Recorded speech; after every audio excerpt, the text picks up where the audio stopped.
Want to play chess online or learn how to improve? Join us at the #1 chess destination in the world, chess.com. With hundreds of thousands of people playing at any moment, you'll quickly find a game with someone at your level, whether you're a total beginner or a grandmaster. You can play games at any pace against friends, other members, or one of our many computer personalities. Chess.com makes improving fun and easy. Sharpen your game with tactics puzzles and enhance your strategy with our videos and lessons by top masters. Learn from your own games with Chess.com's easy-to-use analysis tool. Regardless of your skill level, Chess.com has all you need to take your game to the next level. Chess.com is your go-to source for chess news, live coverage of tournaments, events, and everything in between. Experience Chess.com anytime and anywhere, whether you're at home on your computer or on the go with our mobile apps. Signing up is free and easy, so what are you waiting for? Join Chess.com today. Hello and welcome everyone. This is FIDE Grand Prix 2022, second leg, and we are already into the finals. I am Grandmaster Tsatsalashvili, and this is Grandmaster Benjamin Bach. Benjamin, how are you today? Pretty good, Katie. Yeah, I think we will have a very exciting final between Dmitry and Andreikin and Rapport. And yeah, maybe we can have a very quick look as to how they got here into the finals. We had 16 participants at the beginning of the Grand Prix, and then we got 4 players who get off the group stage, and they were winner of the group stage. We see that Andreikin won A group, Kiri won B group, Rapport won C group, and MVL won D group. And then in the semifinals, we had Andreikin beating Andreikin with 1.5 points to Hull, and same result happened in the game of Richard Rapport and MVL. But we had a little bit difference. Rapport qualified right after the classical games, and Andreikin had to fight for the finals into the tiebreaks, and he managed to beat Andreikin in that game. We had that yesterday, Benjamin, and it was a very tense game, 2 games in rapid. Can you tell us a little bit how the first game went, and also about the second game, about between these 2 players? Yes, I would say they're both paths of the finalists towards the finals have been quite different. I feel like Rapport's path has been quite smooth. He won a group with a 1-point difference, and Andreikin was quite a bit lucky in the group, and also against Anish. He managed to win. Of course, that's very much to his credit, but it was a very tough match. In the first game with the white pieces, he was significantly worse, but Anish went for a repetition, even though he could have played for more. And in the second game, it felt like Anish also had a nice advantage, but he let it slip, and in the time scramble, Andreikin managed to gain the upper hand. But Katie, a lot of people have asked about the Grand Prix, how this all works.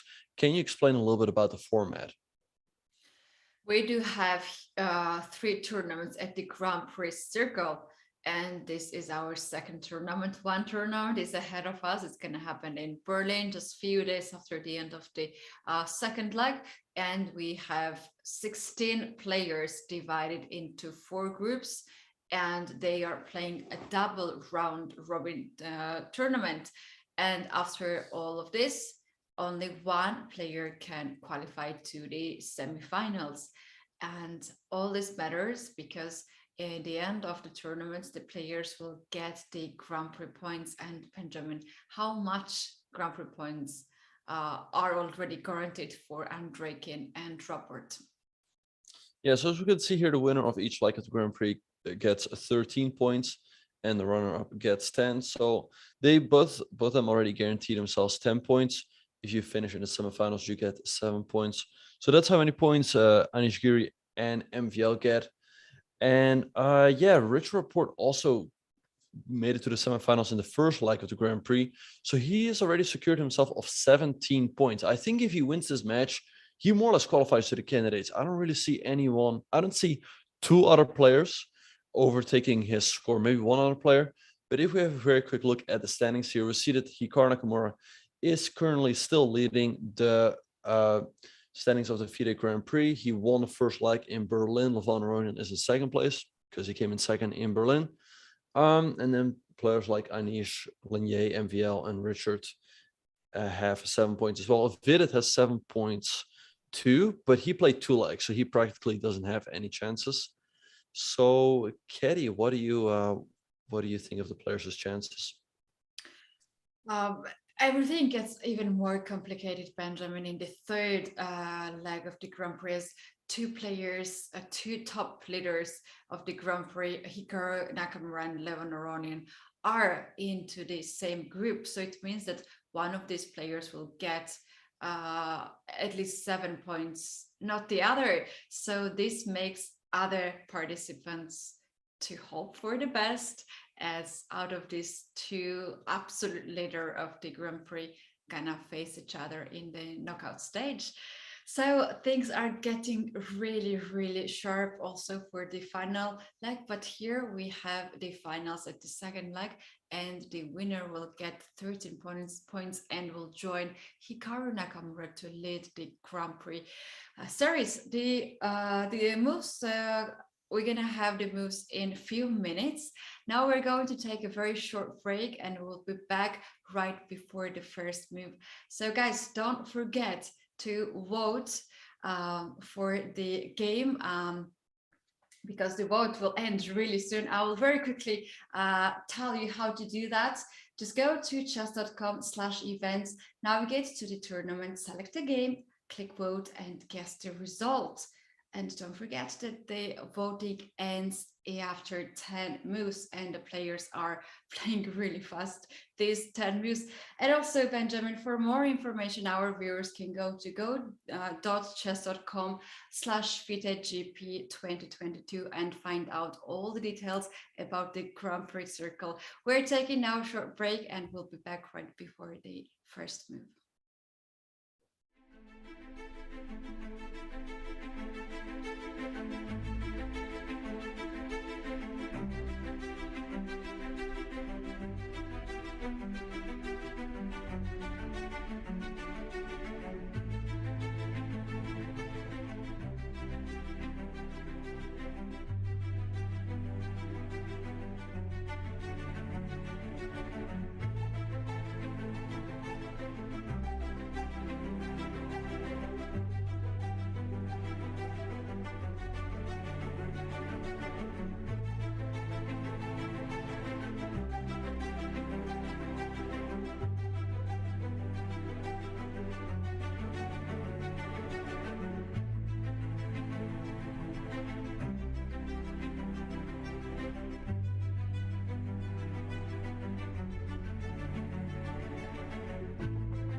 Did you know you can watch top chess events right on your phone? You don't even need to download an app. Just open any mobile browser and head to chess.com/events. You can see what's happening right now, check out top games, see results, and so much more. Try it for yourself at chess.com/events.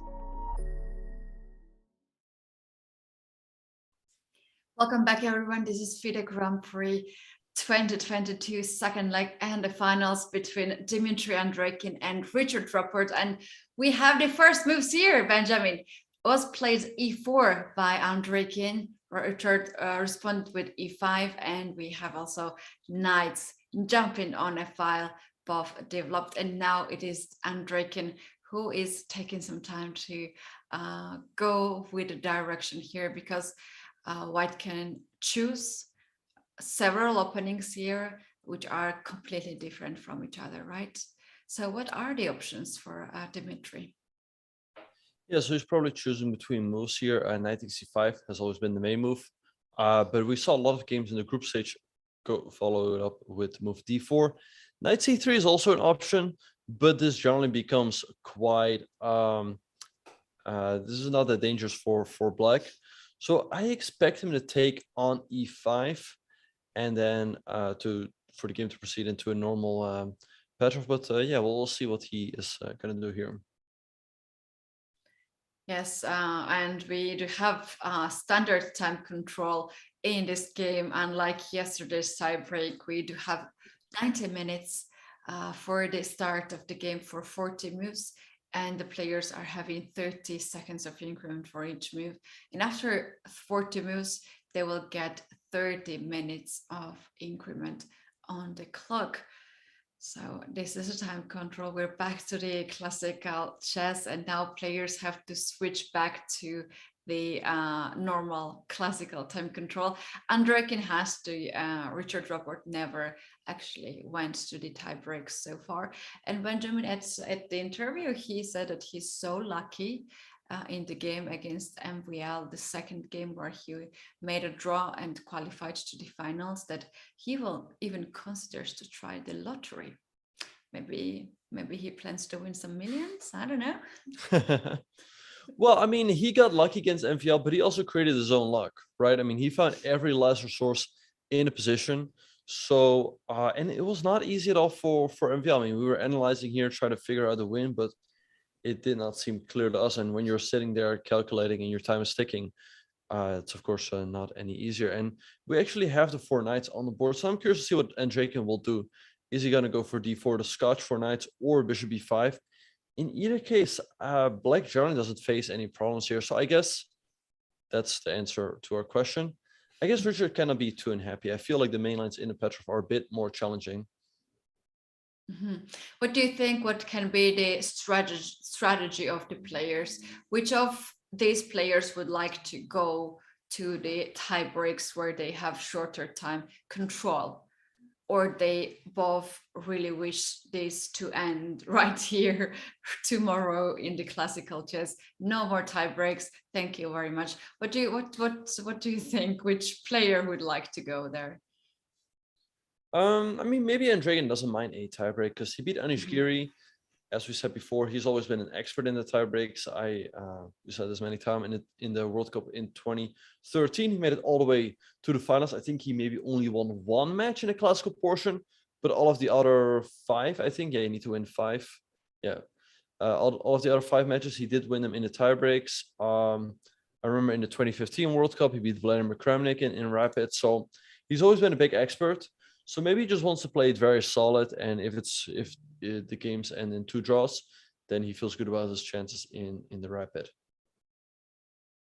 Yeah, that's right. And always you just follow the flow from the position you have right now, and if it's equal, if it's right position, I'm sure they will not really risk to go to the sharp positions. But Richards chose a really challenging opening against MVL. He sacrificed piece at the very beginning, and the position was very complicated.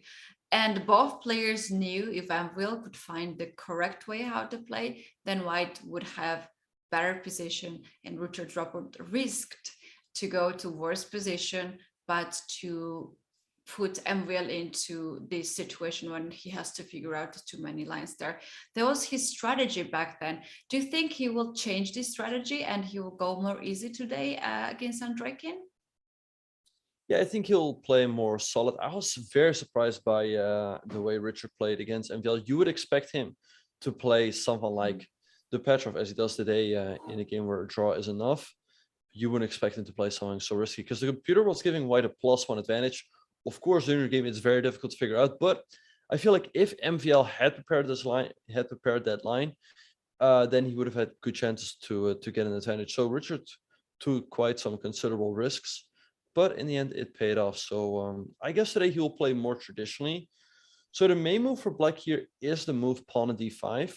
White generally captured this pawn, and Black castles, White castles, and then there are some options.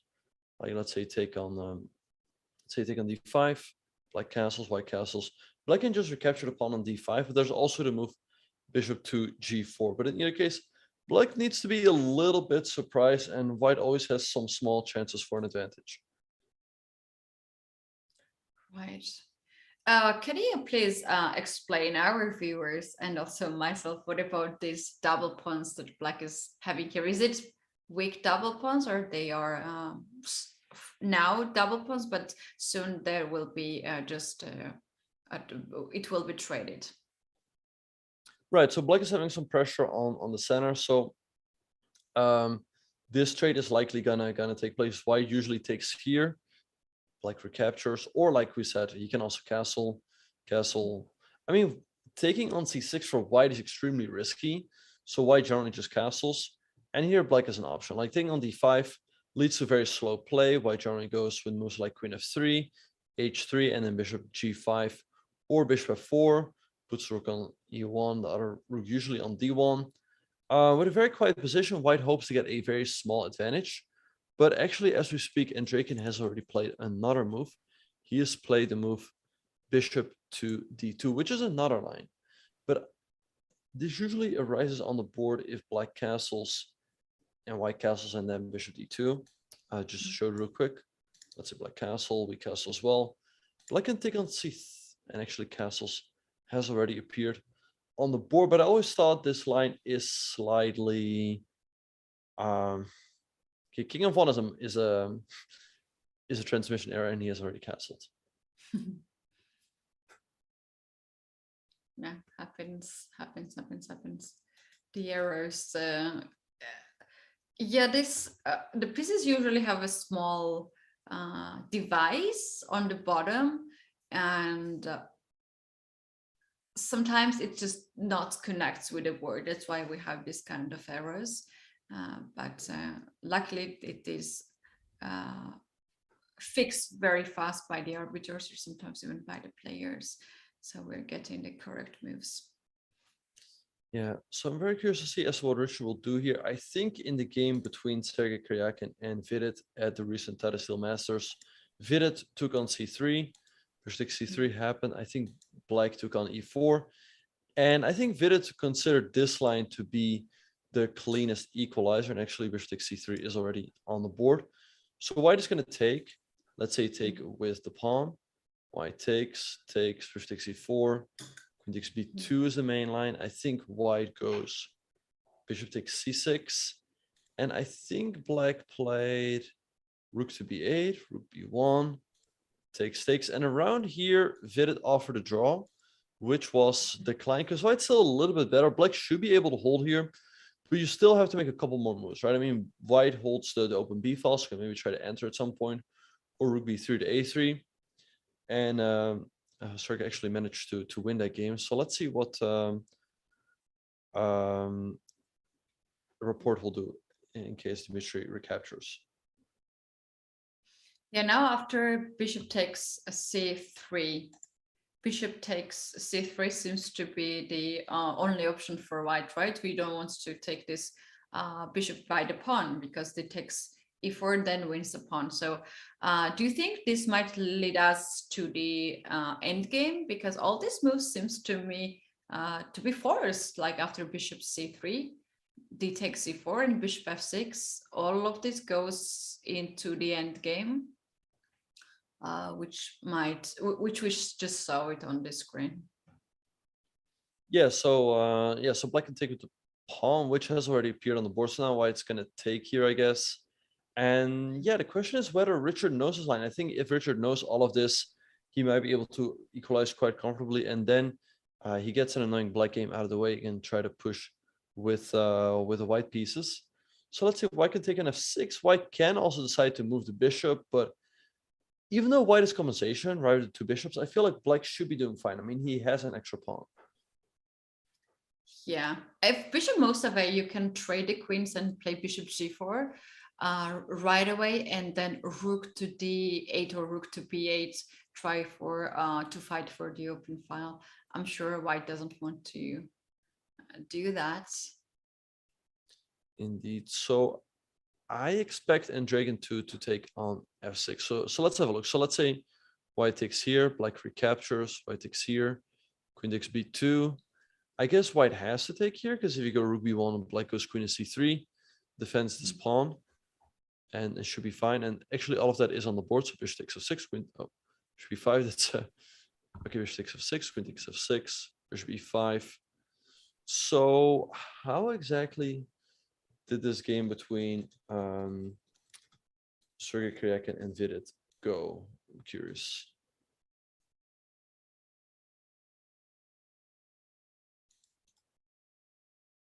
Maybe. Yeah, there are actually a lot of games at this point too, about like 10-15 games. After bishop e4, black can take the pawn on b2, which goes right away to this more equal end game, or black can also play bishop to a6. First attack the rook on f1, and when rook goes away, then to take the pawn on b2. Right, but I think after bishop a6, white has actually quite an unpleasant trick. White can play the move c4, but so you block this bishop's attack on the rook f1. Maybe we're like, okay, what is the point, right? Aren't we just hanging a pawn? Well, if black takes on c4, then we're going to take on h7, black recaptures, and we have queen c2, check, hitting the king. And then we take the bishop, and it still feels like black should be able to draw, but the resulting endgame is slightly unpleasant for black. And I think after c4, if you now take on b2, white goes queen a4, and it's tough to deal with this attack on the bishop. So instead of all that, Richard captures on b2. I guess bishop takes c6 is practically the only move here, right? Yeah, because as we saw after rook b1, queen goes on c3, or queen can also go back on f6 and guard this c6 pawn, and then it gonna take some time for white to capture this pawn back, and black can develop the bishop and the rooks and will not have a problem at all. So bishop c6 seems to be to me to be the move that should be played next. Yeah, bishop takes c6 has already appeared on the board. All right, so let's see. Vidit played rook to b8, and that has already been played on the board as well. So I guess Richard must be familiar with this line. So I think white played rook to b1, takes, and once again, black should be able to draw this with a couple more accurate moves, but he needs to know those moves. So I'm just curious, was the game between Kryakin and Vidit the only one in this line, or have there been more games? Can't check that really fast. I can see a lot of games at Grandmaster level, even Vasily So and Magnus Carlsen played the game and they ended in a draw. There are Dmitry Andreikin has played himself, Benjamin. Right, he's had a game against Maxim Medlikov back in October of 2021. So this line has a big strong drawing tendency. So actually all of that has appeared on the board as well. So now, we reach this endgame, and the big question is, does Vidit know how to proceed from here? If he knows, then he should be able to equalize. Fast, also has the increment on the clock. I think Richard also knows this line. Right, yeah. So rook takes b1. So let's see. So rook d8 is the move that was played in the game between Kryakhin and Vidit, and also in the game between Andreikin and Medlikov. White proceeded with bishop to f3. Black played king to f8. Rook b8 was played. Rook e8. So I guess this is all some sort of theory, so to speak. White played h4 in pretty much all of the games. And here's where Medlikov played bishop f5. Looks like quite a solid move, hitting this pawn over here. Bishop a6 was played by Vidit, and that's probably okay, but he probably did not play accurately after that. Also, Grishuk had a game here with the black piece in which he also played bishop a6. So actually 3 games here with bishop a6 and 1 with... Oh, and also another game that's very noteworthy was played in 2020 between Wesley So and Magnus Carlsen. Magnus also played bishop a6, and after rook b3 played bishop e2. That seems like a pretty clean equalizer. So let's see what Rich will go for. Rook d8 is already on the board. White has opened b file, black has opened d file. For now, both players have the issue on the back rank. None of the rooks wants to leave the first or the d8 files because they will be checkmated or losing the material. So for this reason, bishop f3 can be possible here to be played to control d1 square, can be also played h4 to open up the king to get on h2 if needed, and black also has to do something like this, and black can choose to play king f8 and avoid any problems on the back rank. And Benjamin, it's so hard to spot out here the weakness for both sides. Like black has the pawn structure, not so pretty, but it is same for white. So it is so symmetrical. Those pawns look like equally weak, and also they have the same color of the bishop. So this is pretty drawish endgame to me. And also the result says that there have been a lot of games ending here in a draw if both players know how to play the most accurate way. Yeah, so yes, bishop f3, all of this has been played before. And yeah, once again, king f8 is the main move here. Yeah, pretty much only this game between Kryakhin and Vidit. That was the only game that did not end in a draw. There was another game in which black played bishop to f5. I guess it's also a possibility, but here white probably gets an advantage after rook b7, hitting this pawn over here. So I'm slightly surprised that Richard is thinking here, but king f8 seems to be the main move, and black seem to be doing just fine. Yeah, he's just taking some time. I think he wants to remember all these variations. Very likely he also had this yesterday at the board while he was preparing, because yeah, that could be very likely that Richard Rapport expected this to be played from Andreikin, as Andreikin has already played this very line battle just 1 year ago. So yeah, and actually Andreikin also had a game recently in Title Tuesday against a IM from Hungary. So in that game, after bishop f3, black played king f8, rook to b8.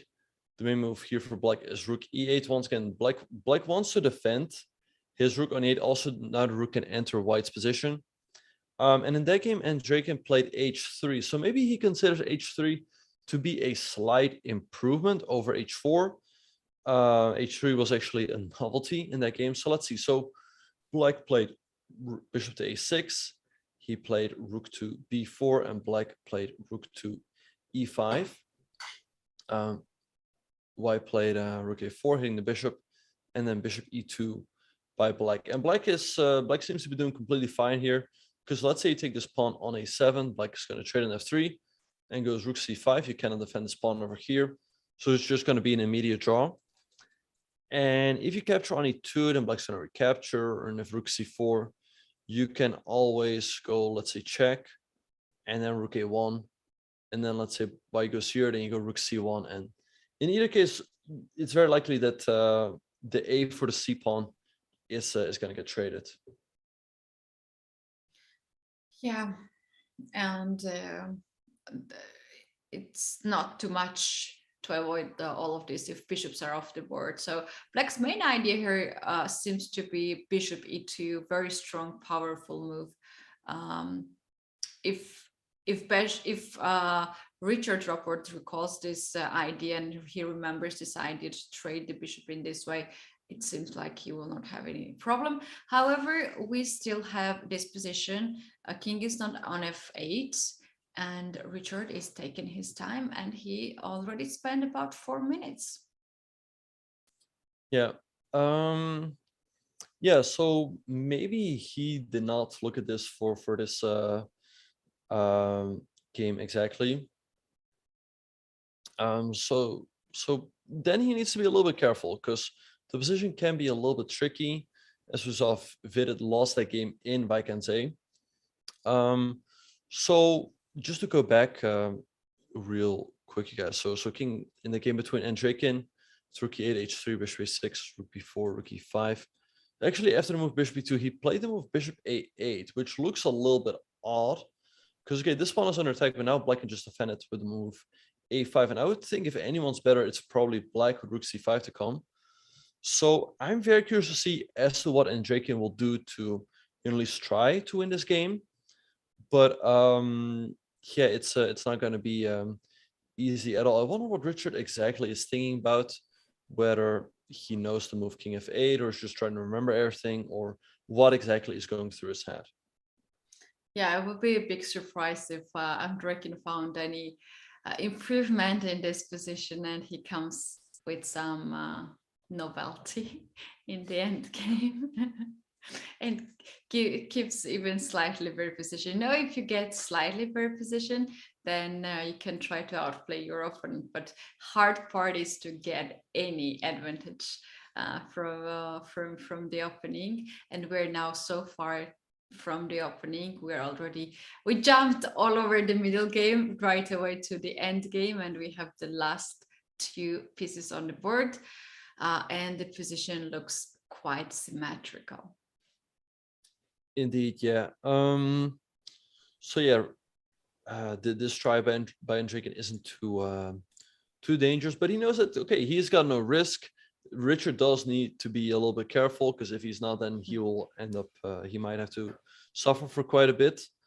So yeah, we'll see what Rapport will do here, but still I feel like he should be able to equalize here. Yeah, speaking about like Andreikin, we don't often see him as the super tournament for some reasons, and he has qualified to the candidates tournament in 2013, so a lot of years ago, and since then he's not really shown into these tournaments. That's very interesting. What's the reason for it? But Andreikin used to be one of the very strong junior players from Russia, and he became a grandmaster at the age of 17. So, and he had quite a successful career as a junior player. Indeed, yeah, very strong player. As you mentioned, he made it to the candidates tournament back then. And as we speak, the move bishop f5 by Rapport has just been played, which is actually not the correct move. Now maybe White can go rook to b7 and play for a small advantage. Move bishop f5 was played once before. After that, White did play rook to b7. Black took on c2. And here, I mean, I guess Black should be able to draw, because if you take an e4, you hit the bishop, but let's say Black goes bishop to e4, you know, and you can take this pawn over here, but Black is going to trade, you're up this a pawn, but it's really difficult to ever make use of it. And if Black just goes g6 followed by rook d2, I don't see how White can ever make progress. So Andreikin will have to come up with something else here. I like this idea, Benjamin, of bishop f5 and to go for the bishops straight for away. Like You don't need to play king f8, rook e8, then bishop h6 and bishop a2. You want now to play bishop b4. This bishop is untouchable. You can take the bishop as it will be a checkmate on the back rank. You will double the pawns on the king side, and then it's just not enough forces for white to win the game, because these endgames are well known for its drawish endings, and very often the games are just ending in a draw, and you don't even need to know much of the theory in there. Yeah, so we'll see what Andreikin will do here to try to keep the game going. You can also play a move like h3, but I guess black is going to take on c2 regardless, and you have to play a rook to b7. So you might as well play rook b7 right away. Black is going to take here. Now, I think, so let's have a look. Let's say we take on c7, bishop b4 is a nice resource for black. You cannot take this bishop because look at this king. It's trapped behind its own pawns, and now the bishop left the defense of the d1 square. So rook d1 is checkmate. As we said, taking on a7, I don't think white has realistic winning chances here. White can, however, play a move like bishop to e2, trying to keep the bishops on the board. But perhaps black just plays something like, let's say g6, right? And if white takes, then rook to d2, we still have a lot of activity. Yeah, that's right. And Benjamin, what happens after rook b7? Can black go bishop b4 right away? Is a possibility there? It's a good question. Let's have a look. So bishop f5, rook to b7. So bishop b4 right away is definitely an option. Once again, we cannot take the bishop due to back rank checkmate. However, I think in this case, we're going to take on c7. And black can once again ruin our pawn structure on the king side. However, if we take this pawn over here, we have two passers on the queen side, and that is quite dangerous. And black cannot activate his rook just yet because he has his own back rank issues. However, maybe black can play g6, right? Because if we take here, black can go rook to c8. We cannot defend this pawn on c2, and black should be able to draw this. And then the question becomes like, okay, what can white do in the meantime? White can play something like a4, but let's say black plays something like a5, you know, and if rook c5, maybe rook d4, hitting this pawn. White takes here, rook c4. And once again, the question is, why do we feel like black has such great drawing chances here, right? Well, the thing is that white is just past a pawn, but how are you ever going to make progress? Like, you can put your rook here, push this pawn up the board a little bit, but it'll be very difficult to bring the king over, because as soon as you move the king over, then this pawn starts hanging, your entire king side starts collapsing, and this pawn is not promoting anytime soon. And if you go, let's say rook a8, a6, and a7, then you cannot make any progress here because rook is stuck in front of the pawn. So that's why these endgames have a very big drawing tendency. Yeah, that's right. All you have to do here with black is just not to allow rook to give you a check. So you have to hide this king in front of the pawn, for instance, like it does here in front of the f pawn. You can also withdraw this king back on g7, so then you don't have a check there. You can also play king to g5, f5, just any square where there's no check. Most like king e6 or king e5 would lose this game, but those are just, you should try really hard to lose this endgame, right? Indeed, yeah. As long as you keep your king covered by, you know, pawn or on g7, black should be able to draw this, but do not allow your opponent to check you and promote this pawn. But in the meantime, Andreikin is thinking perhaps he realizes that he might get some small chances. But with all that being said and done, you guys, we are going to be taking a very short break. Do not go anywhere. We will be right back with game 1 from the finals of the FIDE Grand Prix in Belgrade. We'll see you guys after the break.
The chess.com Rapid Chess Championship is a brand new world-class online rapid event series for top 100 players, top 10 women, top 10 juniors in the world. Watch as the very best compete for their share of $20,000 each week, culminating with $150,000 prize in the finals in the late August. Never a boring Saturday morning anymore. Make sure you turn into the Rapid Chess Championship, which will start really soon. But before that, we do have here Endgame. This is the first game at the finals.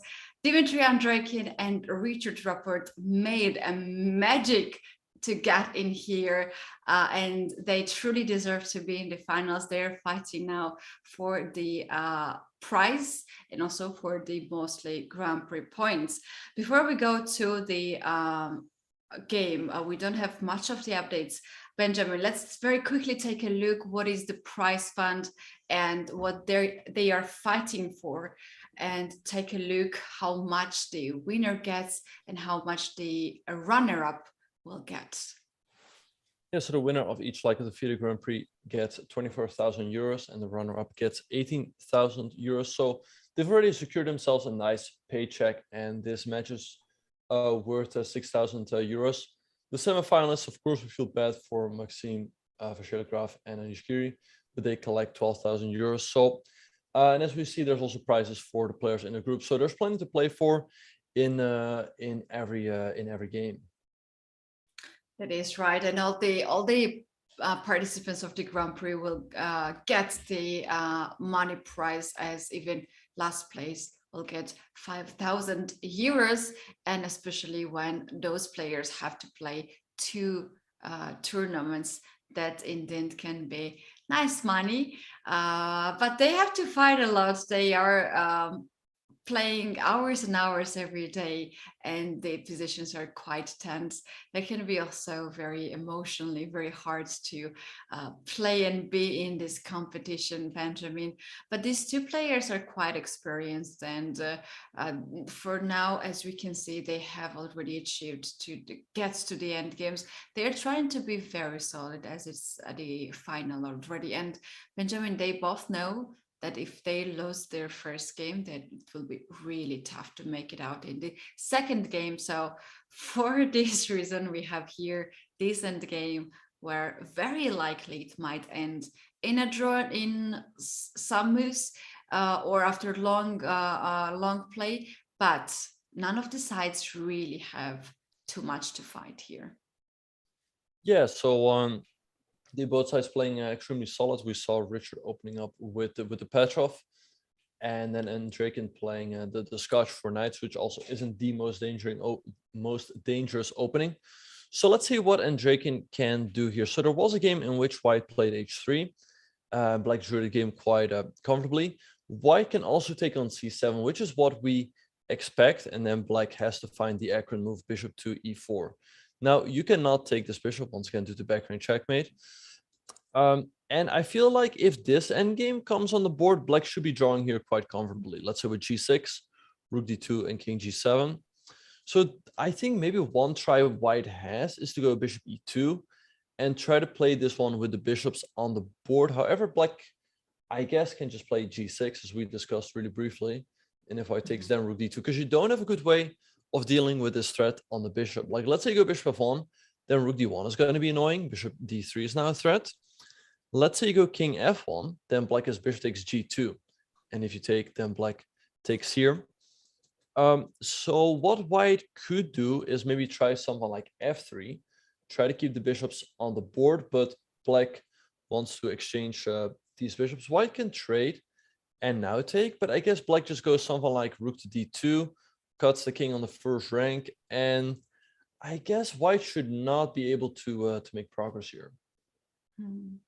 Yeah, I agree. This is well-known rook endgame with a side pawn, and here the technique to make a draw was just like we showed before the break. You just need to be in back of the pawn and keep the king at the safe place and just give some checks to white's king, or sometimes you can also cut the king from the first rank, and this should not be very, very hard to achieve a draw.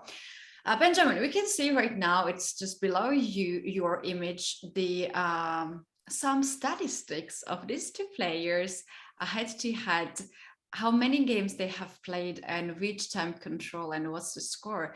And we can see that they have played one classical game and they made a draw in that classical game, which was in Tadastil 2017. It was like some years ago, and they have played some Rapid and Blitz games. And as you can see, in Rapid, Andreikin won one game, and then Rapport won one game, and also in Blitz, they have pretty much very equal results. Like they have scored very equally, and we don't really have a clear leader in between these two players. Yeah, no, their scores have been very very evenly matched, as we see Andreikin having a slight lead in Rapid, so maybe he hopes to win the match there. But anyway, yeah, I don't really see a clear favorite here. I mean, I guess Richard, he's really improved over the last couple of years. His opening preparation is also elevated to another level, as we saw in the game against MVL. He beat him right out of the opening. And Andreikin's openings aren't the most dangerous. As we see here with white, he's not really putting any serious pressure on Rapport. So he will first have to survive that next game with the black pieces to make it to a tie break. And it will be interesting to see how Richard will try to put pressure on him, like whether Richard is going to go d4, e4, maybe someone like c4 or knight f3. Richard can play a lot of openings. So I would say right now Richard is quite a favorite, but if it comes down to Rapid, then it's really anyone's match to win again. Yeah, I agree with that. Another topic is very interesting for chess players. Is it comfortable, and it is something that can bring you some support and some luck when you play at home, or you prefer to play somewhere abroad? What's your personal opinion about that, Benjamin? It's a good question. Yeah. I think it should be an advantage of playing at home. I mean, you know the environment, you know people, you just feel more comfortable. On the other hand, sometimes it can put some pressure on you. And as we know, I think Richard, he lives in Belgrade, so that should be a slight advantage to him, perhaps. And of course, for Andreikin, he was saying that getting to Belgrade in the first place was already quite a challenge. Yeah, he had 4 flights in total, and then he arrived right before the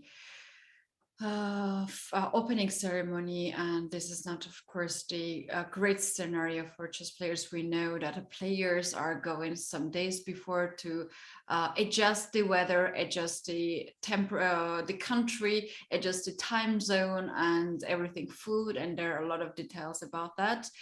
Mostly the players from USA have these issues that they are going to different time zone, and they have a bit of difficulties to adjust there. And you know, you have the sleeping routine and you have to change it completely. So we know that players like to go some days before, like 2-3 days before, to get themselves into the situation. But as we heard from Grand Prix in Belgrade, Richard Rapport was not very comfortable to switch the place, and he would rather be more happy to play and to travel every day from his home rather than to switch to the hotel. And this is also something very interesting. Some players rather prefer to stay in the hotel and to be out of the family routine and to be fully concentrate. But seems like Richard preferred to play from home. That's very interesting. Yeah, you raise a very good point there. Indeed, there's a lot of players who would rather stay in the hotel because they feel like they're in the tournament zone, right? And if they're staying at home, they're having a tough time maybe concentrating or like taking it seriously. So it's always interesting to see the differences between these players. And at the end of the day, we see that, you know, they're human, right? Everyone has different preferences. But yeah, it's been paying off really well for Richard. I think he's been playing great chess. It was looking tough for him in the group stage as he was behind FIDE by a full point, but then he leveled up the score by winning that great game with the white pieces. And then when it all mattered, he won that crucial game with the black pieces to win the group. And I think also his semifinal match against MVL. Also, he played really well in the first game. But he did get into some trouble in the second game with black.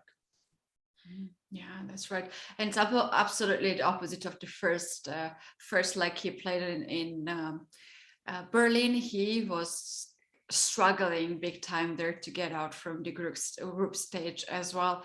And he was a bit lucky there. But the luck comes after fighting hard, obviously. And he is truly the fighter, and he's trying his best. Also in the second game against MVL in the semifinals, he just survived. He tried to find the best way to get out from the worst position.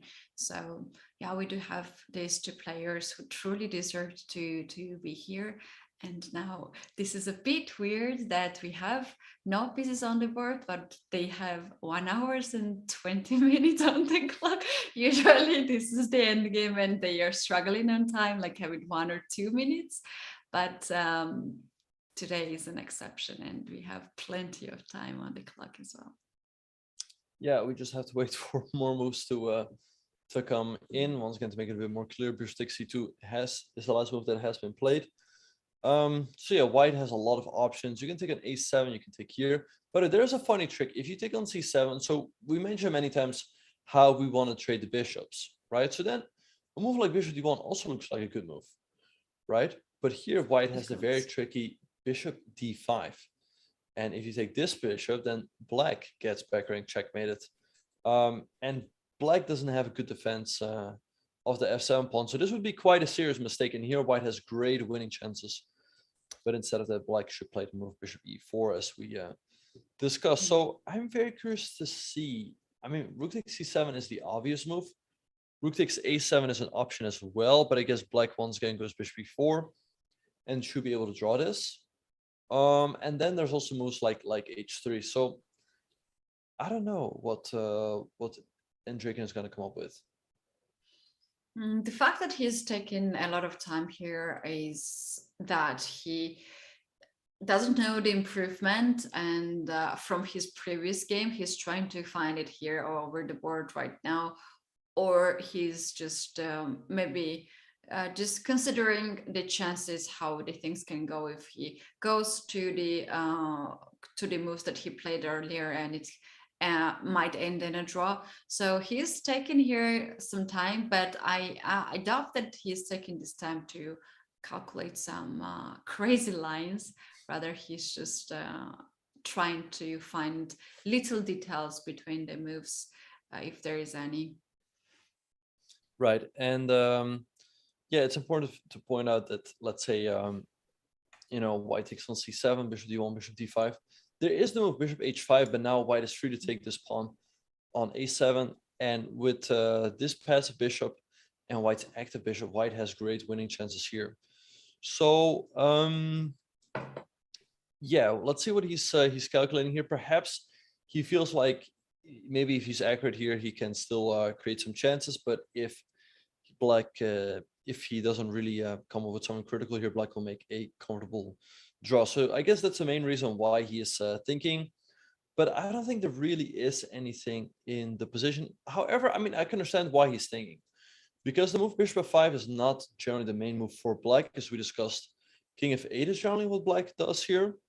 So perhaps he feels like he should be able to try for something here. But it just doesn't seem to exist in the position, I don't think. Yeah, I agree with that. 20 I mean, it's a difference here, but Benjamin, this will not be very visible now, this time of difference, even it's huge. A rook captures c7 just happened in the game. Yeah, so now we expect Richard to play bishop e4. I don't really see another move that makes sense. As we said, bishop d1 would be quite a serious mistake. Do the bishop d5. But bishop e4 seems to be holding here. I mean, you don't really want to move the bishop anywhere else. Because let's say you move it back, like this is quite a serious difference, because this bishop always supports the promotion of the pawn. And here white is very serious winning chance. So you want to try to trade those bishops off with a move like bishop to e4. Perhaps he wants to go for this line with bishop e2, because I feel like trading on a7, this is just a dead draw. Like just goes g6, rook to d2, and white is completely stuck defending his king side and cannot make any real progress. Yeah, this is a moment when we will know where the game is gonna go, which direction it's gonna go. Bishop d1 is a bad move here, so just a blunder after bishop d5. White will win one of the pawns on the 7th rank. Bishop goes somewhere without counterattack the bishop on f3, then white will get a pawn and white will try to win, but we got a move and Richard says, no way, I'm going this bishop anywhere, but I'll go bishop b4 because I know what I'm doing. Indeed, he just whispered, oh no, my bishop. And yeah, we don't expect Andreikin to take, because that's going to lead to backrank checkmate. So now the big question, like, I think if Andreikin captures on a7, this is just going to be an easy draw. So I think bishop e2 is really white's only try in the position. Yes, and the moves like bishop h5 to attack the pawn on f7 from the side is not working, as black can play g6. Avoid this threat and also open up the square for the king. So black is just fine here in this position. Indeed. So yeah, let's see what Andreikin is gonna do here. I expect him to play bishop e2. So let's see. So the pawn on a7 is under attack. So I think we discussed g6, right? To give up this pawn and then go rook to d2. That looks pretty solid. Black could also decide not to give up this pawn and play someone like a5. However, here black will have to defend passively. Like, let's say we go f3. We hit the bishop. Now we cannot play bishop d3 because white takes, recaptures, and rook c8 is backrank checkmate. So you're forced to play something like bishop d5, right? Hitting this pawn. White goes pawn to a4. And now white is trying to go rook c5 or rook a7, winning the pawn. So black is probably forced to go passive sooner or later, but I don't think this endgame can be a whole lot of fun. Like, white's just gonna bring this king up. He can always go bishop b5 to defend this pawn over here. And I would think that black still faces some difficulties here. And as we speak, bishop e2 has just appeared on the board. Okay, bishop e2. White is still keeping the chances to keep it a go just a little bit, test his opponent, how he will react. This is a very good strategy, not to give up too early. And here after g6, what happens if black also responds with f3 and attacks the bishop and keeps the threat on a7 pawn? Well, I think here we go bishop to d3. I mean, white can trade and now take on a7. This is a better version, but after rook to d2, I don't see how white can make progress because the king is kind of stuck on the first rank. What you could do is go, let's say, h4 and walk this king around at g3, but it's not really going to change much. Like, black's just going to play king g7, king h2, let's say h5, fixing the king side. And after king g3, I mean, let's say we just wait, right? What is white going to do? Because he will have to keep defending these pawns over here. Like, let's say what goes a4, you go rook a2, and let's say a5, and here you're just gonna sit with king to g7, and it's very difficult for white to ever to do anything here. Yes, and here the most ideal pawn structure for both sides is just like black has f7, g6, h5, because those pawns are guarding each other, and the king has a lot of squares around f pawn to guard f7. So g7, f6, e6, e7, and king is around. So if black is out of 1 or 2 moves, there will be third and fourth move. And what white has here, f3, g2, h4 pawn structure, we can clearly say that rook can easily pin the king on g2 pawn, as this king has not much of the squares to guard. So it's always good for both sides to have this kind of chain, or very often white tries to push g4, right, to not to allow black to have the pawn chain. But in this position, Benjamin, after rook d2, when black cuts the king, you don't really want to play g4, because your king will be forever cutted and you cannot really get out from this pin. Like, it's just impossible. If you leave the king to f1, e1 and try to attack the rook, then rook will come all the way to the king side and start to pick up the pawns, and it can get really ugly for white. Yeah, no, for sure. Black should be able to draw this quite comfortably. What black can very often do, like let's say king g7, let's say white goes h4, right? To be able to move the king over, black can play h5, and then after the straight already fix this pawn on h4. So as soon as white moves the king over, then we go rook h2 or rook to d4, and we create enough counterplay with this passer, and black should be comfortably drawing this. So I'm very curious to see what how Andreikin is going to try there. I think g6 should be quite a nice way for Richard to make the draw. Once again, I think he should avoid the passive defense. I think he should go for the active defense. Yeah, I agree with that, especially in the end games. It's always good to be very active. Very often we can see that pawn sacrifice for the active place, and rook is better piece when has something to attack rather than to defense. Benjamin, we have here Richard Rapport too. Is very interesting, who has very interesting personality and very interesting chess career. He's one of the youngest grandmasters in the world. He became a grandmaster at the age of 13, 11 months. And he is a youngest ever Hungarian grandmaster, and he became the grandmaster in 2010. And also what is very interesting about Rapport is that he defeated Magnus Carlsen in 2017 at Tada Steel tournament, and that was the first time they have ever played. And just imagine you play against Magnus Carlsen the first game and you defeat him. That's quite a big success. And yeah, Richard became very, very soon the top grandmaster by his very stylish chess play, as he's very creative. And I remember him playing crazy games. It was very beautiful all the time, and we were always surprising by how he was playing. And but he had a lot of ups and downs. He had very good tournaments, and then he was losing the games very easily. And a lot of back then people were speculating how he will go, how he can stabilize his rating and his games too. And at some point for later years, he became very solid player too, and he just became one of the elite chess players, and he's competing with this group of the people for years and years, and he's now considered to be the favorite among the groups. Yeah, no, for sure. Yeah, as you mentioned, he was a very creative player, you know, moving up the ranks, but he has become a lot more solid lately, and I think that has really enabled him to become one of the best players in the world.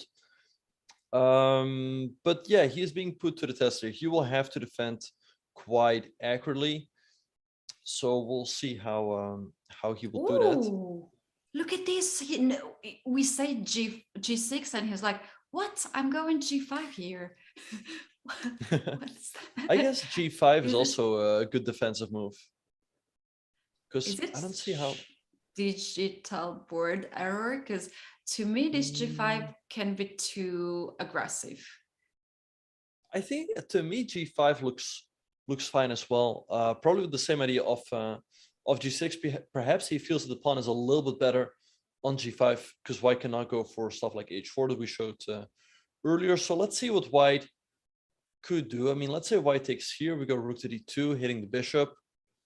I guess if bishop h5, we go bishop to g6. Bishop f3, we go bishop e4. Once again, we have to get these bishops off the board, but maybe white can go something like bishop g4. Right, with the pawn on g6, there would be h5. We can go f5, but now perhaps the bishop goes here. So I don't know. I guess g5 is fine. I would have preferred g6, but we'll see. Actually, what black could do if he wants to trade the bishops off, he could go bishop f5. But I don't know how to evaluate all of this, like if this is an improvement or not. How about h3 here to avoid all these threats on the back rank and just because this is a different pawn structure. G5 can make some differences there in the end games. True, yeah. Yeah, so I guess black is forced to take. We take. Black is going to continue with someone. Oh, sorry, white is going to. Oh no, it's black's moves. So let's take king g7. I guess black should still be holding here, but yeah, you're right. I don't know how to evaluate this pawn structure. I feel like maybe it offers white some chances. Black should still be able to draw. Like a4, we just put the rook behind. And the question is always like, how is white gonna make progress, right? g3, king g2, king f3, king e3 can be the. But you know, Benjamin, very often we would love to keep the pawn maybe on e2, so rook will not be very active and cannot give a check. Sorry, wait, what? So you want to keep the rook on a2? Like there's two options. First option is this one, and then bring king f3, king e3. If you give me a check on a3, I'll play king e4, and I'm very active there. But if that's a drawish and black can hold that position, then we can just keep the pawn on a2, and then bring the king all the way like that. So there will be no much checks. That's a nice idea. Yeah, you very often actually want to keep this pawn here. So it's difficult for black to check. Like let's say we go g3 here, the king moves up, we go here. Let's say black waits, and now we go king f3. I mean, rook d3 here doesn't do a whole lot. So maybe you have to play rook c3 first to start giving some checks. What white very often wants to do is push this pawn up the board, and then eventually, you know, sacrifice the king side and move this pawn. But it's gonna take a long time, and in the meantime, black is creating counterplay of his own. What black can very often do in these types of positions is go for a move like h5. So if this trade happens, it's easier for the king to step up and create counterplay. So I feel like Richard should be able to draw, but Andreikin is definitely going to try for a little bit. And Benjamin, what happens if white here displays move like h3 and threatens the a7 pawn to be captured? And that's a good question. After a5, which looks so natural move here to be pushed, then you have a5 and g5 at the same file, and white can start here to play bishop h5 first to attack f7 pawn, force black to play something like bishop g6, and then after some trades, rook c5 will attack both pawns on the 5th rank. Yeah, that's a very nice idea. So yeah, that is one of the reasons why I did not like the move g5. The pawn can always be hanging, so maybe Andreikin will be able to take advantage of it one way or another. But I feel like Richard should still be able to draw this. Yeah, he doesn't like to go easy way. He wants to complicate the position. In all the games, he just likes to complicate. And Benjamin, as I remember in the match of Richard Rapport and MVL said that that was the most practical way how Richard played and bring all this complication from the very beginning, because he was so busy to solve his problems with white pieces that he considered that there was really good choice from Richard to play and to bring such attention, which is so opposite from what we were thinking and what usually people would do, right? When you are in the situation when draw is fine, you don't really sacrifice a piece on the move 8. You just don't do that. Indeed, yeah, but yeah, you make a very good point. Of course, practically speaking, it was very difficult for MVL to figure out, and yeah, he wasn't really able to get an advantage out of the opening. So in the end, it turned out to be a great strategy for Richard, and he deserves a lot of praise for that strategy. I think 99% of people would just play that game solidly and hope to make a draw, but he chose that attack was the best defense, so to speak. Yeah, that's the old saying, right, Benjamin? Indeed, the best yeah. defense is attack. Right, yeah. But in this game, he is playing. It's kind of funny, right? Like in that game, he only needed a draw to proceed, and in this game, you know, a draw is not necessarily going to win him the match. But here he's playing extremely solid. Like you expect him to play like this in the second game against MVL. Yeah. Yeah, that's true. Actually, players like Richard Rapport would always make chess look so attractive and so interesting that we would never get bored to see. But he's able to bring such a moves on the board in such a dry end game like G5. That's so incredible, and he can still play quite solid. Well, I think here Andreikin will take some time because very likely he might get a small shock by seeing G5 here as we did. So we're going to take a very short break, and we'll be back by the time we're going to get some of more moves here on this board. So you guys don't go anywhere, because seems like this end game is not going to end anytime soon, and we're going to have some fun over here. So we'll be back soon.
Welcome back, everyone. This is FIDE Grand Prix 2022 finals already, and we do have 2 participants left as this tournament out of 16. Benjamin, that was a really long run for these 2 players, and now we have in the final Richard Rapport and Dmitry Andreikin. They played so well into the semifinals, and Andreikin beats Anishgiri. Rapport beats MVL, and now they are facing each other. And we're going to have 2 games. This is the first game. Tomorrow will be the second game. And Benjamin, if we have a tie in those 2 games, then we're gonna have tie breaks once again, and the title will be decided by the tie breaks. Do you think that we are most likely to have tie breaks in this matchup? It's a good question. I think it's probably most likely, but I'm sure that if this game ends in a draw, then Rapport will try to win with the white pieces. And so, yeah, we have the current position. Rapport just played the move G5, and Andreikin is thinking here for quite a while already. He is thinking for like 20 minutes already at this point. But yeah, I mean, both players, especially Richard, is in very good shape to qualify to the candidates tournament. We know he made it into the semis in the first leg, and now he's already in the finals. I think if he wins this match, he more or less qualifies. But if he loses this match to Dmitry Andreikin, then we'll have to pull out all of the calculators. Actually, we're just wondering what happens in case both players end on the same amount of Grand Prix points. But there are the following criteria in place. They'll first look at the number of first places. So let's say Richard comes in second, right? And then Hikaru comes in second in the group. I think Hikaru places above Richard because Hikaru won the first leg of the Grand Prix, right? Then they look at number of second places, and then number of actual standard game points scored in the 2 tournaments played. So then they also start looking at the group stage. So I think Hikaru really should hope that Rapport does not win this leg of the Grand Prix. I think if Rapport wins, Hikaru will have to win his group in the third leg. There might be a small chance that coming in second in the group is enough, but then he really puts his faith in the hands of let's say Levon Aronian and many others. Yeah, I agree with this. It's so interesting what's going to happen. And imagine if they 2 players have the same score and only one can get to the candidates tournament, and they can lose this small match because at some point someone did not win at the group stage, and instead it was a draw and so on. That's going to be really tough. Once again, let's take a very quick look at the final leg of the Grand Prix, which will happen very soon, right after the end of this tournament. Players going to have a couple more days to rest, and then they will get together once again for the third leg. And Benjamin, we talked a lot about this, that Group A is the most tense group for the last Grand Prix. What are your thoughts about these matchups? Yeah, so Group A will definitely be the toughest, especially because all of the players except for Operin have everything to play for. We know that Hikaru won the first leg, Lavon came in second, and Andreikin is going to come in at least, second or first. So all of them have plenty to play for. Will be interesting to see how Oparin will do, because for him there isn't much to play for, but he will still have to, show up and play good chess. Then Group B, we have Shakir Mamedyarov. How did he do in the group? I think he came in He knocked shared out. second. Right, he came in shared second, right? So I think he practically doesn't have any chances. Yeah. In this group, Dominguez has 7 points as he qualified to the semi-finals, and Dubov and Kmar were knocked out as the group stage. Indeed, yeah, so they don't have any chances. Then in Group C, we have MVL, who made it to the semis. He still has chance of qualifying. Wesley So came in second in the group, so he has 4 points. So he will have to win that leg to have any chances whatsoever. Then in Group D, we have Anish Giri, who made it to the semis in this leg of the Grand Prix, and Nikita Vichkov. Anish, yeah, if he wins the leg of the Grand Prix, I think he will probably qualify. Of course, there are some cases in which he would not.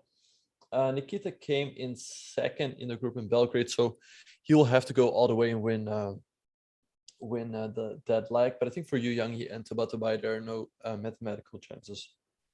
Yeah, that's right. And if you don't see right now the rest of the players of the Grand Prix, that's because they have already played 2 legs and they can't play 3rd leg, as that's the format of the Grand Prix circle. And out of 24 participants, we do have 16 participants for each Grand Prix, and that's how we're getting into the candidates tournament. We do have final 2 seats at the candidates tournament. It already is occupied by Ali Reza Firouzja, Jan Krzysztof Duda, Sergei Koryakin, as well as Teimur Rajabov, who, by the way, has a birthday today. And it was a very interesting situation with Rajabov. He used to be one of the players at the candidates tournament when a pandemic started, and he declined to play in the tournament because it was not safe for him and he doesn't want to travel back then. And then it was a huge thing in chess world. I remember that all the topics was about Rajapov, and it was unfair, it was fair, and so on. And in the end, they had a deal with FIDE that Rajapov got the spot at the candidates tournament 2022. We also have Fabiano Caruana, one of the participants at the candidates tournament. I hope I did not miss any players in that list. And then we have final 2 spots for these participants at the Grand Prix. Yeah, so it was indeed a very tough situation with Rajabov back then in 2020. And he missed out on the candidates tournament because he was worried about the whole situation that was going on. And then eventually the tournament did take place anyway, and it was postponed. So he was proven right, so to speak. So FIDE really felt like they had no better option to give him a wild card for this candidates tournament. I mean, one can argue that of course they had to do something, right, to compensate him. I mean, I think even though he did get a spot in the next candidates, the question is how that is going to play out, because he did get 2 years. He did get 2 years older, so maybe his chances decline, and perhaps 2 years of missed opportunities if he wins. Let's say he wins at the candidates tournament and makes it to the World Championship. But like you said, he had to be compensated somehow. Yeah, Benjamin, there was an interview about this topic, and it was an interview with Magnus Carlsen. They were talking a whole situation, and there was a point just because Rajabov got a spot at the candidates tournament, then the organizers had to eliminate spot for the highest rated player, which according to the ratings, is Ding Liren, who could not make at the Grand Prix, unfortunately, because of the COVID restrictions. He is number 3 for now, after Magnus Carlsen and Ali Reza Firouzja. So because of this, Ding Liren seems to be out of the candidates tournament, which is quite heartbreaking for him and for his fans. And yeah, that's a lot of speculations about that too, that some people consider this to be quite unfair to Ding, especially after he could not travel. He wants to play this tournament, he wants to compete, he wants to be very active in chess, but it's just impossible for him. He cannot travel. Yeah, so it was a very tough situation back then. And yeah, here we'll see who the last 2 players will be who will play in the candidates tournament. So yeah, it's going to be a quite interesting. Yeah, I mean, I expect maybe someone like Andreikin didn't expect to have such a great chance, but he is in the final. He's thinking quite a long thing. How long he is thinking for? Almost half an hour at this point, probably because, as we mentioned before, he realizes that maybe there's something in the position now. If he doesn't find it, then the game is just going to end in a draw. That's why he's taking his time. So besides the move rook takes a7, what else could be an option here for him?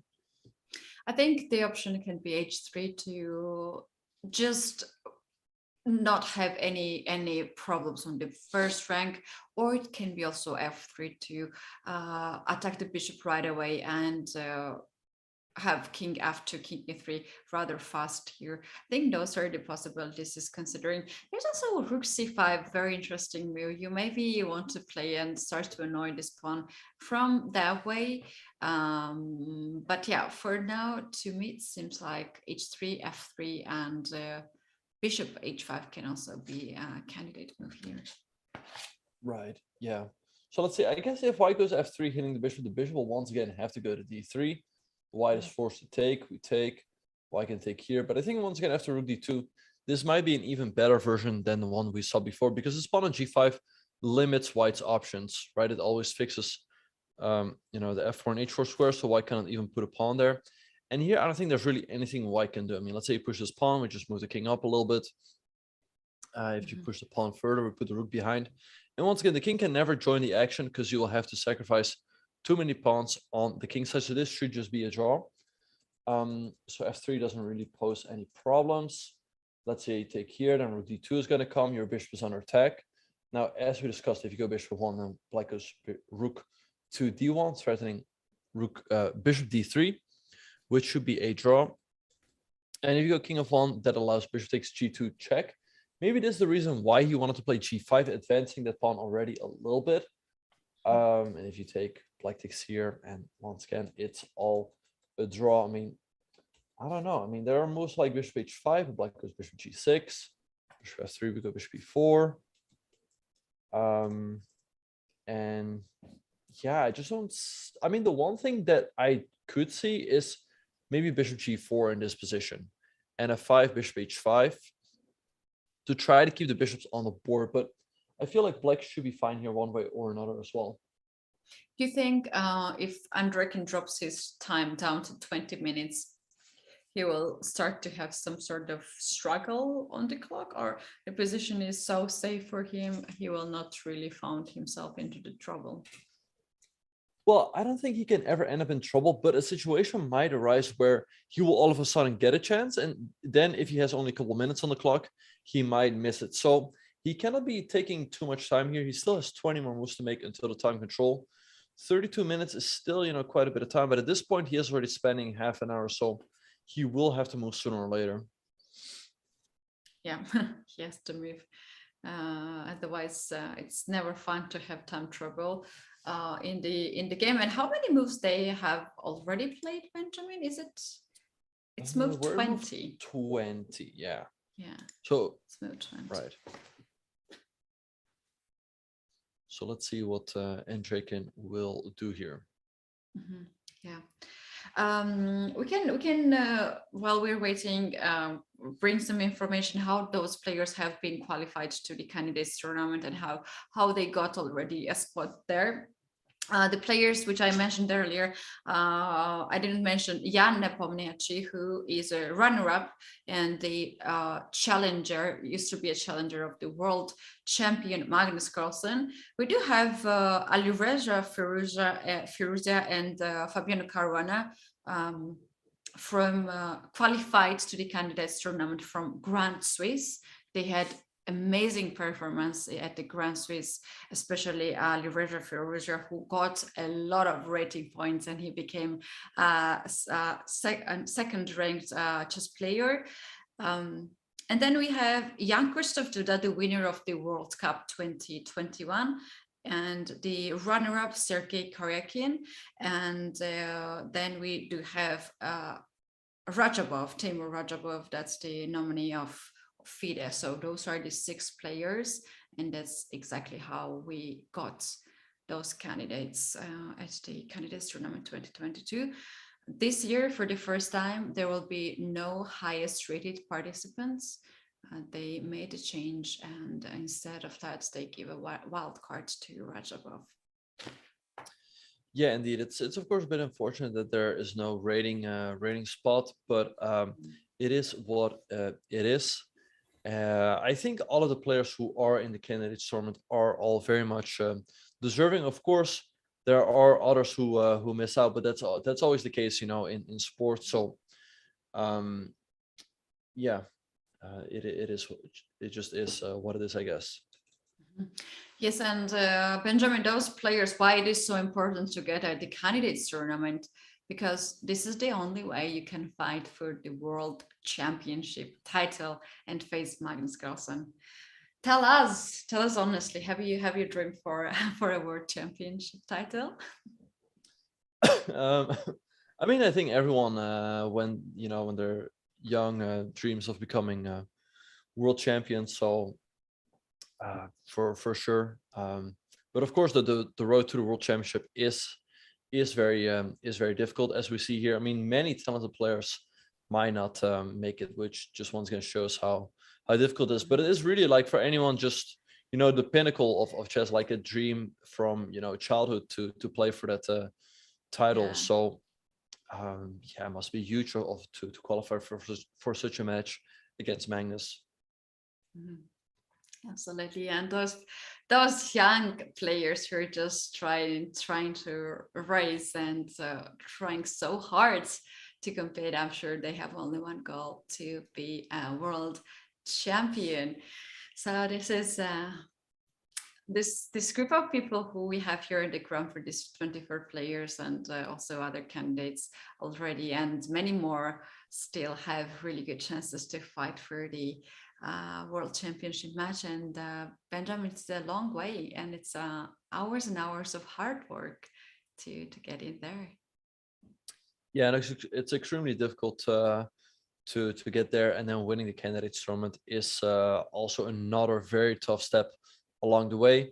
Of course, becoming world champion is not gonna come easy. I think many players have talked about how stressful it is, how difficult, but yeah, nothing comes easy. But yeah, as we speak, Andreikin is still thinking. He might realize that this is his chance, right? He is in the finals of this Grand Prix. If he does well here and he does well in the third, like, he might have another chance at the candidates tournament. But yeah, I'm a little bit surprised. He's taking 35 minutes at this point. I guess he just doesn't see how he can create realistic winning chances, I guess. Yeah, that's right. He might try to punish Richard for G5 move, and he's just considering some lines there, how he can get the use of this move, as it can be at some point dangerous. It can be hanging with a check, and that is the reason why he's spending his time, and he's using a lot of time. He has to make a move really fast now, otherwise he will find himself just lost in the lines, because we know that when we are spending too much of the time for just one move, then it gets really complicated. Benjamin, while there, Andreikin is still thinking, would you bring the game which happened between Anish Giri and Andreikin yesterday, the second game? Maybe we can take a look once again how we got Andreikin at the finals. Yeah, so yesterday they fought out a really tough match. It felt like Anish had chances in almost well. So Anish really had great chances in the first classical game. Perhaps we can go through the whole match real quick. Like in the first classical game, it started off pretty quietly, but at some point, if we bring up the critical position, we thought he was doing great up to, let me bring it up to this point, right? Like we were very surprised that he did not play knight h3, but instead he sacrificed on f7, and that gave Andreikin chances to save this game, right? Yeah, knight f7 seems to be just interesting move, but as Anish mentioned, he just had some sort of believe that there was the mate in net in the end, some illusion in the end, and the line was really interesting, and there was some sacrifices that we saw also. But the move such as knight h3, just a calm move, keep all the pieces on the board, keep all the truss on the board. It just gives white a huge advantage. You can slowly move around here, and Andreikin felt like he has in very bad situation and he could not move his pieces. So move like knight f7, even without calculation, Andreikin felt that there was his chance to survive, as the things gonna change and gonna mix. The point that Gary missed there, Benjamin, is after take on f7, there is b takes a5 happened, and bishop d5 was seen by both players, and after check, queen f4, king g8, here we had a sacrifice, right? Rook to d5 and pawn takes d5. There was still some chances here for white, but instead of pawn takes d5, bishop g5 was happened, right? We have this intermediate move. Because if you take on d5, white has a beautiful rook takes g7, king takes e6 check, and black is just getting checkmated. But indeed, Andreikin had this move, bishop g5. I think this is the move, right, that Anish missed from afar, and now they got into this position where white was down 2 exchanges, but he had 2 bishops and some activity, and actually he mentioned that he did not miss, he saw this one, but after queen d5 he thought that it was a checkmate there, and he just had some sort of illusion there. So checkmate is actually after king h7, and very likely he did not see king f8 possibility there. Right, yeah. Yeah, maybe he just missed king f8, or just hallucinated that he could bring the bishop on this diagonal right away. But yeah, this game, after a tough fight, ended in a draw. We'll pull up the other games maybe later, but as we speak, another move has been played. He has played the move, he has played the move h3. Okay, so this makes some sense. So I guess he's making some moves for the king, and maybe his idea is that if black goes rook to d2, now he wants to go bishop c4, hitting this pawn over here, which is not easy to defend. Like, let's say you go bishop g6, we're going to take here. And we talked about the fact that if white manages to keep the bishops on the board, white should still have pretty good winning chances. Now, if black goes bishop to d5, the problem is that white goes rook d7 and creates this pin. Black can still give a check and go, let's say, bishop f3, but to defend this rook, but I guess then we take here and we should be winning. So let's see. I mean, this looks like a tricky try. I don't know what Richard should do in the current position. You can play a5. However, now you really regret having played the move g5, because white can play rook c5, hitting both the pawns. Although there might still be rook d5. Maybe white should first play bishop c4 or bishop h5 to attack the f7 pawn, and then try to rook c5. Right, I guess here we go bishop d5 once again. If black gets the bishops off, it should be a draw. Maybe I like bishop h5. Right. And if we go bishop g6, then you want to trade and rook c5. Yeah, I like that that idea. Yeah. Yeah, but after trade and rook c5, there is this trick that black always have rook d1 check, kick the king on h2, and then rook d2, and both pawns on second rank is hanging, and black will get one of those pawns. Yeah, black should also still be drawing here. That is an option. Black could also, in fact, play a4, and then if takes, I guess check is always a little bit more accurate, and rook to d2, and this should just be a dead draw. So let's see what Richard will come up with here. This pawn is under attack, so I guess a5 looks like the most natural move here, right? But perhaps Andreikin can play a4 and then try to tackle later on, and there's still some small difficulties here for black, I would think. Yeah, it's so interesting that there we have few pieces on the board, but still these threats are possible, and obviously black doesn't want to go to the rook endgame when he has to struggle to make a draw, and he rather prefers to hold this position in this situation. So h3 was played. I think Richard will take some of his time, as now it's not really easy to find out the move.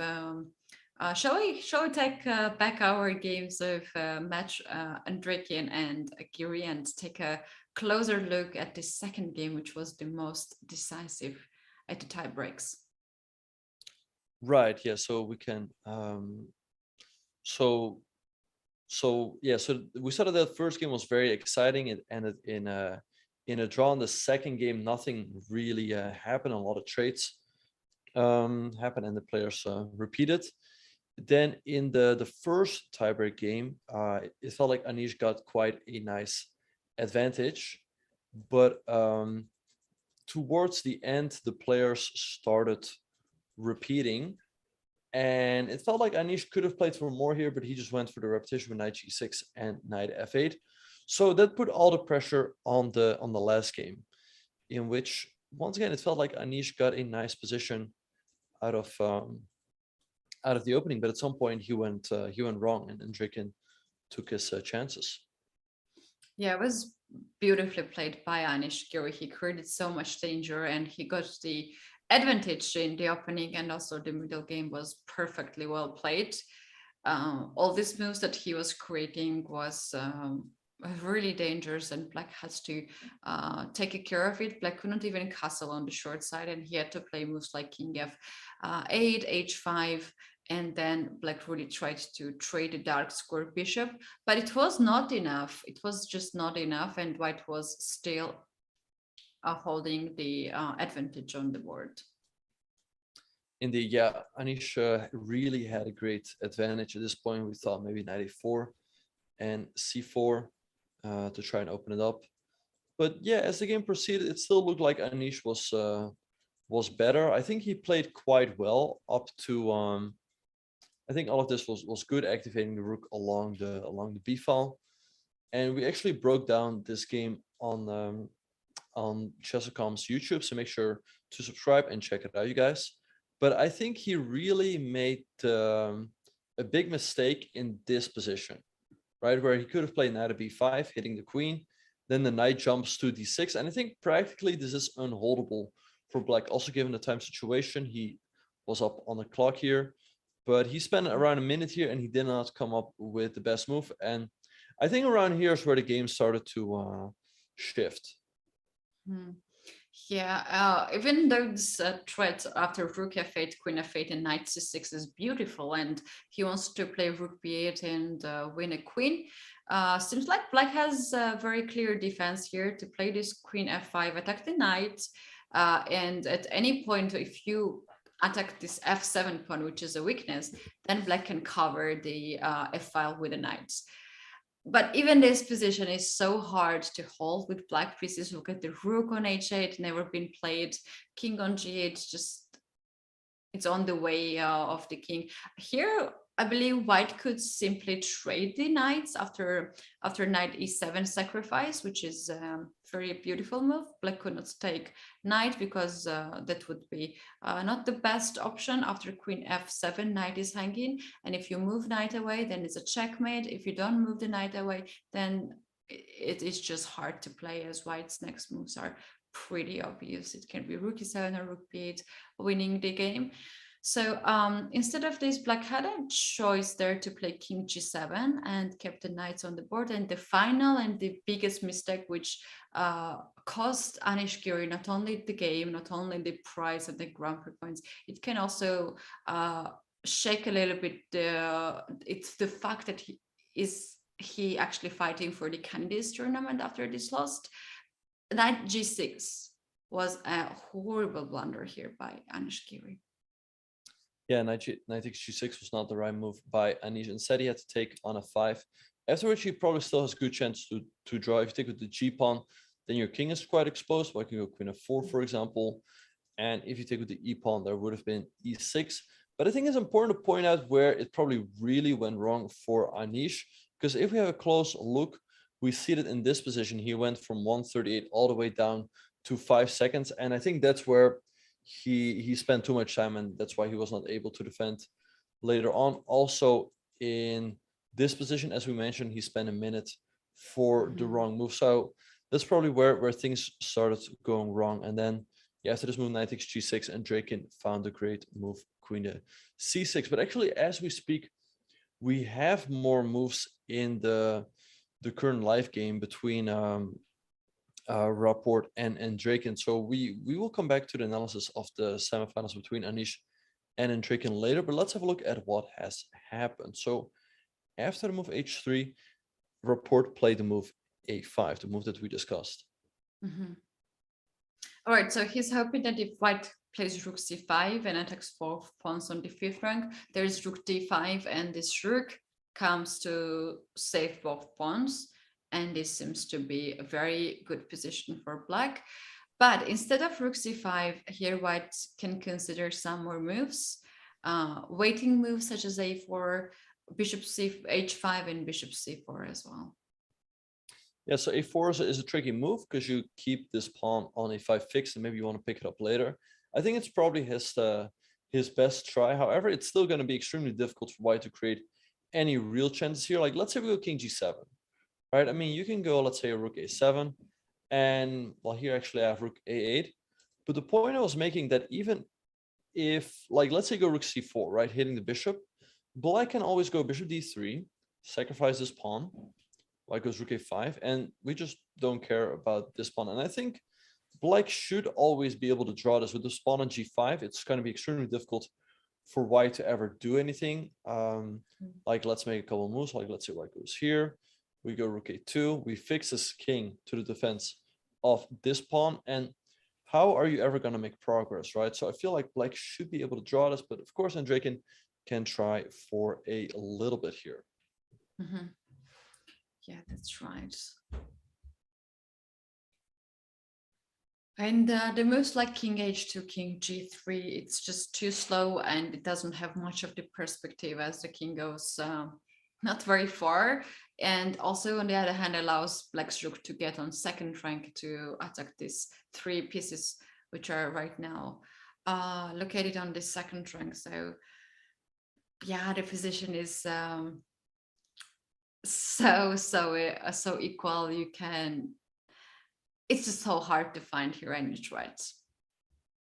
Yeah, and he has played the move rook a7. So I think now let's have a look. So I think rook a8's probably got to be played here. You don't want to go rook d5 because that allows bishop c4, hitting the rook in the pawn potentially. But I think rook a8 should be quite solid. I don't really see what white can do here. I mean, the rook trade is just going to be a dead draw. And if you go, let's say, rook c7, I guess the rook just came from c7, right? So we can just move the rook back. Or, I don't know, rook b8 is also an option. I don't know if that is more accurate necessarily. If you go rook to somewhere else like rook e7, this can allow black to get the bishop on d5, attack the pawn, guard f7 weakness, and this is a position without anything to worry for black. Then black can play bishop e6, king g7, king f6 slowly, develop the king side as well. And yeah, this rook on a8 is not really passive for now. It's just stands at the right place, and this rook can be activated later on. Indeed, yeah. So I guess that shouldn't be too much of a problem. Maybe he wants to go rook d7 to stop black from going bishop d5. But here perhaps rook c8 is a nice move. We stop the bishop from ever coming to c4. We can bring in the rook to c1 or c2, and black should be comfortably drawing this. So yeah, I'm curious to see what Andreikin has in mind in case Richard goes rook a8. That is interesting. And Benjamin, why a bishop endgame is so drawish? White can try to get the king on the queen side fast.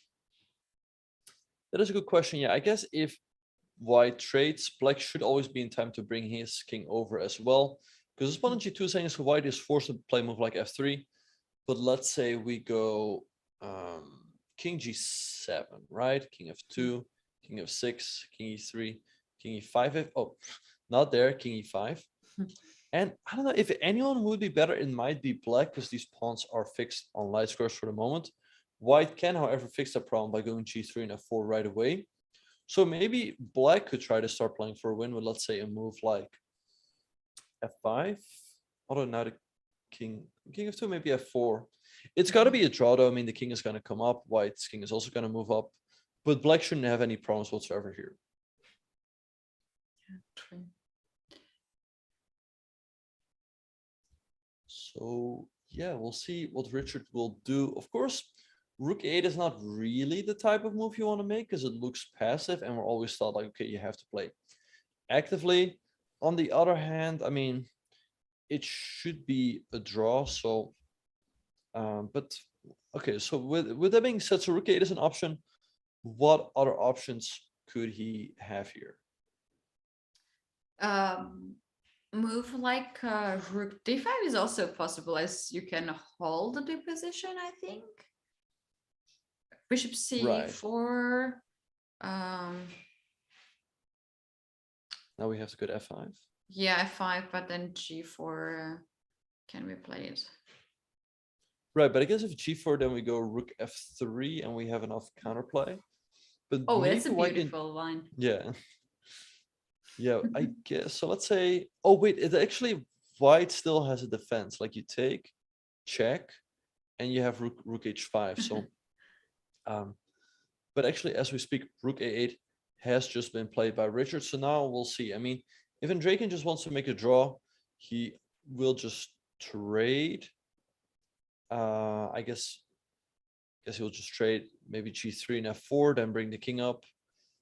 And this is just going to be dropped. Or he can just keep the rooks on the board, like rook c7, rook d7 are also options. Yeah, that's right. Rook e7 has been played.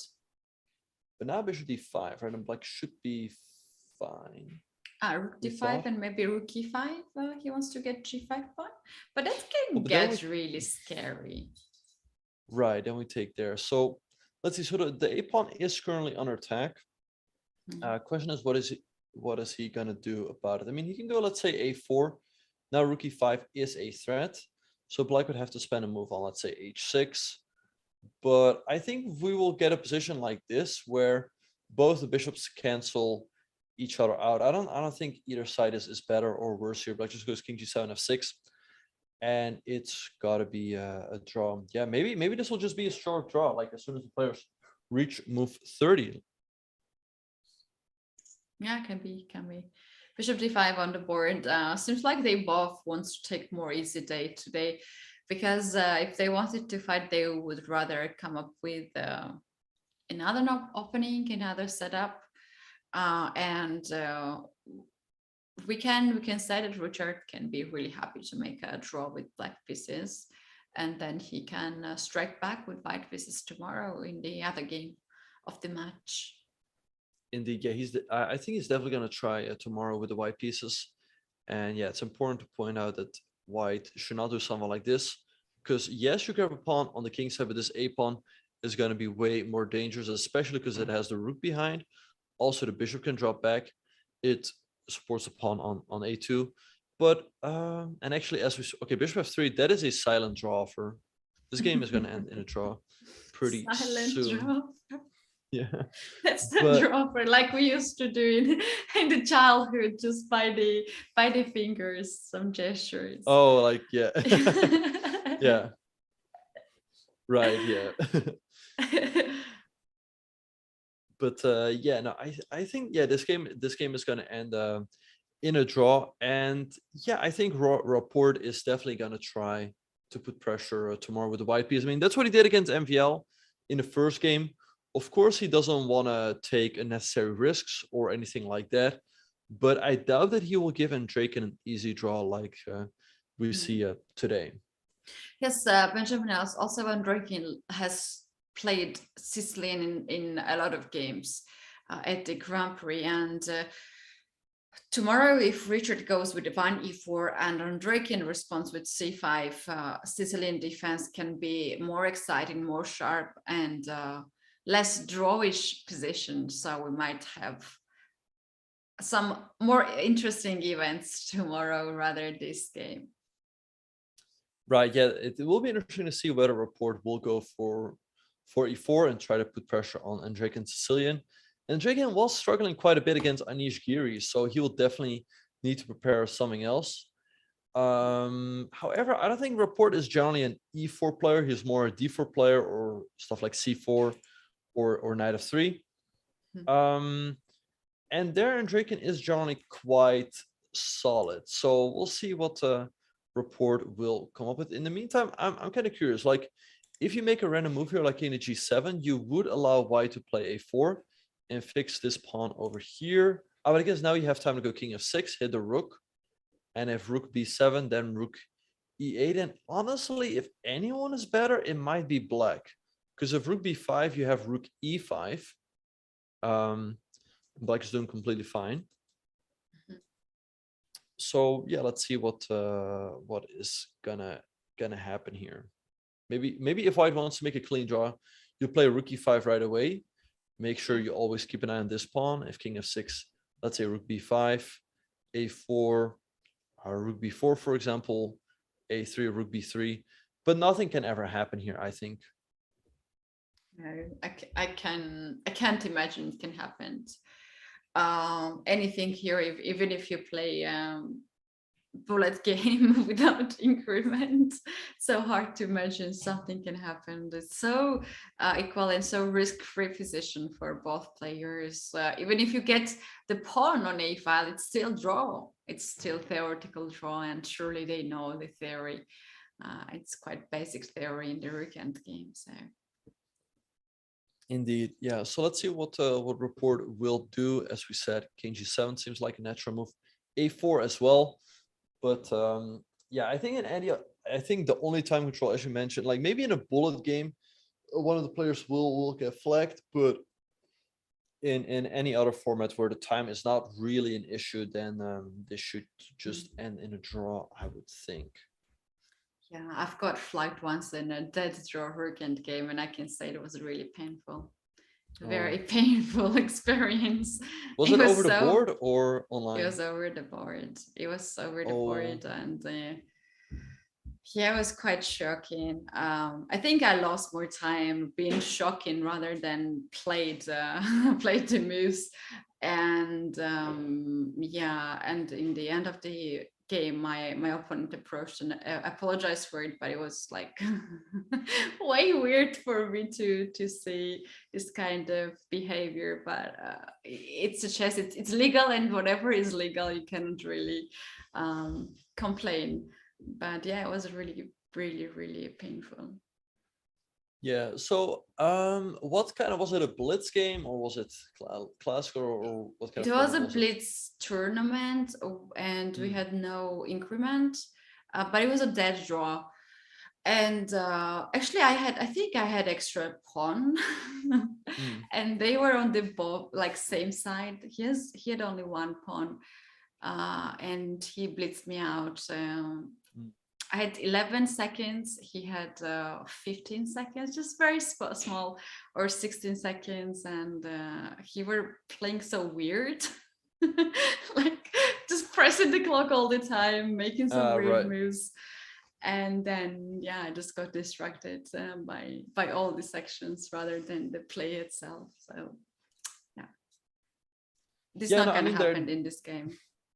Indeed, yeah, it's I mean, it's tough. I mean, if there's no increment, then there is nothing stopping these players. So stopping stuff like this. So I think it's generally not on the players. I think it's more on the organizers to have a tournament where there is increment. Like what I often heard, the sort of criticism of increment that they would say like, well, but then they don't know how long the round is going to last, and then might mess up the schedule.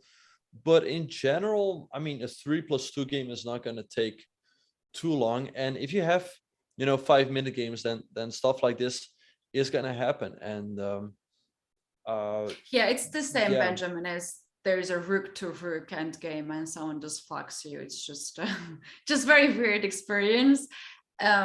It's legal, they can do it. You cannot even ask for arbiter to interrupt, to make any decision, because it's just decision of the players. But it's just weird experience and not happening very often. Indeed. And as we speak, the move f6 has just been played by Rapport. Aha, so I guess this is his idea. He wants to stop rook e5 from white, and if white plays something along the lines of rook d7, right, with the same idea, I guess he wants to go rook to c8, right, activating his rook, and if rook to d5, maybe he just wants to go rook c3, hit this pawn. Now this pawn on g5 is protected, and if you take here, he's going to take here, and it should be a draw. The only thing, I guess he also hits this pawn, because otherwise, well, actually, like, let's say white goes king g2, hitting the rook. The rook moves here, and rook a7. I guess this got to be draw, but it looks slightly annoying that you're cut off. Right, but I guess we just create a passer. It's hard to find out the way how white is going to win, right? Yeah. The king is scattered out, but also your king is not really going forward. So let's say white brings this pawn all the way to a6, and you push the pawn on. You have to trade the pawns. You have to trade the pawns, like g4 next move. Right, I guess you just push forward on this side of the board, because if you have a passer, that is going to keep the king tied up here. It cannot move to this side, because if it does, then it's going to be annoying. Like let's say white goes a6 and black goes h4. Just to illustrate, you can never capture this pawn over here because your king is cut off on the last rank. White's just going to play rook b7, a7, and there's nothing you can do about rook b8, and you will lose your rook. But I think the drawing technique is quite easy. So h4 should be fine. I think you just go g4, create a passer over here. The king has to stay on the king side, and there's nothing either side can do, and it should be a draw. But Benjamin, this move f6 is a bit weird for me to see, as he could also play h6 with the same motives to guard the pawn on g5, and then to keep the f7 pawn as a shield. Then you can always play king g7, king g6, and improve your king's position. What do you think? Why he made this decision to play f6 and not h6 with the same motives? Yeah, so he wants to stop the move rook to e5, but I agree with you. I don't really like cutting the king off on the back rank. Maybe white can play something like a4 right away. Out of this gives black time to go rook c8, and if rook a7, rook c5, black should be fine. Maybe what white can do is, let's say white goes king g2. Let's say we go rook c8, rook a7, rook c5, maybe king up, but it's just got to be a draw. I mean, I don't really like it because our king is stuck here. I would, like, if black has the king on g6, black has no problems whatsoever. But now, of course, it's always a little bit annoying, but it should still be just a draw. Yeah. That is true. f6 is move 25. They have to play 15 more moves before the time increment, but they can offer a draw after move of 30. Do you think we're gonna have here draw offer? I guess if the position just stays completely even, then we might just see a quick draw here. Yeah, I think that's not out of the question, indeed. Yeah, we do have a request in the chat if we can get back to the Anish Kiri and Dmitry Andreikin's game that we were analyzing before these two players were taking some time after f6 move. We actually stopped at the most important moment when the blunder happened. Right, so let's have a look at that game again. So we left off after queen c6. Great move by Andreikin hitting the rook. Now Anish sacrificed on a7. Benjamin, here I was really curious why Anish did not keep the rook on the 7th rank and keep all these threats on the board. You could play bishop rook a7, and if queen chases the rook, you just keep this rook on the 7th rank, and yeah, it's so hard to get this rook. But there is one tricky idea here for black. Black goes with queen c8, attacks the rook. Rook has to go back on a7. Then this queen goes to b8, attack the rook once again. Rook has on d7 square, and then you go queen e8, attacking the rook. And when rook goes back on a7, now this queen is closer to the king and guards f7 pawn, and black's king is now free to take the knight on g6. And just because of this pioneering here, pawn on f7 is not hanging and black has extra piece. Yeah, no, that's a good point. Yeah, he would have to figure out that maneuver. But I guess Anish might have seen it and felt like Andreikin would figure it out sooner or later, because I think after queen c6, rook a7 should still be fine for white, because if you go queen b6, there's still rook d7, and there's no immediate win. But I think eventually bringing this queen to the 8th rank was the winning maneuver. But yeah, as it happened, Anish sacrificed on f7. So here he takes on h8, but the problem is that this knight on h8 is completely trapped. So black played king g7, queen h5. Now black took this pawn over here, and even though you have a knight and a queen very close to the enemy king, there's nothing you can do about it, and nothing you can do with those pieces. And I wish to have this knight on f3 or anywhere else but not h8. It's just a really, really bad square because it pins the queen. Your queen is not free to give a check. Queen has to guard this knight on h8. And when you play moves like knight f7, this queen is still pinned. Then you have to play another move, and white just lost 2 moves just because of the wrong configuration of the pieces. Indeed. So after knight f7, here Andreikin found some really nice moves. He played queen e1 check. The king went up. He took on f2, knight g5. Now another very strong sequence. He gave a check on g3, king g1. He can take this pawn on e5, but he found something much better. He gave a check on e1, and now he took the pawn on e5 with a check. So the king moved back, queen e3, king h2. He gave a couple other checks. And here he went for the most simple continuation. He went queen h1 to force the queen trade, and they got into this this knight endgame where Andreikin was up a couple pawns. Yeah, and seems like in the end game, Anish tried as he could, but black has passed pawn on a file, also passed pawn on the d file, and the king is also very active, while white's pawns on the king side are blocked, and it takes long time for white to create any passer on the h file.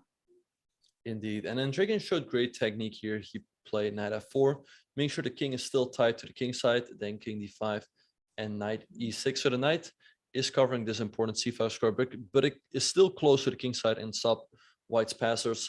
Anish tried to create a passer with g3 and h4, but Andreikin found a very nice d3 and then king c4. I think this was really the decisive move, because after h5 he played king to b3. This knight's under attack, and these 2 passers are just going to decide the game. h6 happened, knight f8 to stop the pawn, knight at c5, king c2, and after knight e6, d2, Anish resigned. So that is how Andreikin managed to make his way into the finals. It looks like the first game is gonna end in a draw, but not yet. Maybe, you know, one player can try to create some chances. But yeah, he had a pretty he won a very tough fight against Anish to get here.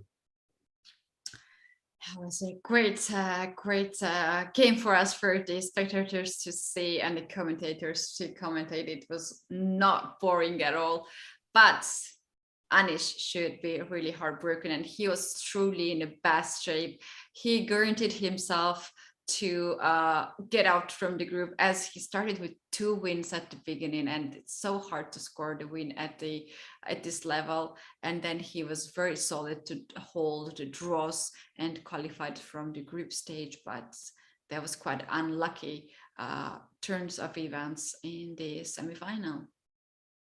Indeed, and as we speak, we have more moves on the board. Rook a7 has just been played, rook to c5 by Richard, defending this pawn this way. And I mean, the rook can always sit on like if white goes, let's say king g3, a nice move here would be rook f5, because now this rook is always stopping the king from coming forward. And I mean here, so that's why Andreikin plays the move f4. So if black takes, now he wants to go king f3, still with some, I mean, it's just a draw, like in every line. Should try like so hard here to lose a game. You should really try. Oh, hard. I mean, like this. That's the way to lose, yeah. But if you do this, the only it's way, just a draw. Benjamin. Right, yeah. But they're playing over the board. Mouse slips are not really possible, so I don't really see anything happen here. I think it's just going to be a draw. Yeah, that's right. And also for the latest rules, for illegal move, if you make any illegal move, you don't get immediate lose. Your opponent will get 2 minutes on the clock. So we're just too far to get the decisive result here with even any mystery here. Right, so let's see what Rapport will do here. I think taking on a 4 looks quite natural. I guess white goes king up. And then I think rook c3 is the cleanest way to draw. You give a check. If the king moves up, we go here, and you start collecting a lot of pawns. White can go here, but now maybe we just take on h3. And if you take rook h6, looks like a pretty clean draw. I mean, at the end of the day, just too many pawns are disappearing from the board. So yeah, let's see what Rapport is going to do here. Yeah, while we're waiting for the moves to be played, as Richard has here almost 1 hour on the clock. Andreikin has a really short time, 13 minutes, but his position is really something that he would not be really worried if he has even 1 minute here in this position. So that means that we're going to take our break, and you guys please don't go anywhere, because we'll be back soon and we're gonna see more moves in this game. So we'll be back soon.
Welcome back, everyone. This is FIDE Grand Prix finals at this stage, and we do have the endgame, Benjamin, where we have all the rooks and the pawns on the board, and we have a few more moves since we left the commentary. So, can you please show us what was these moves?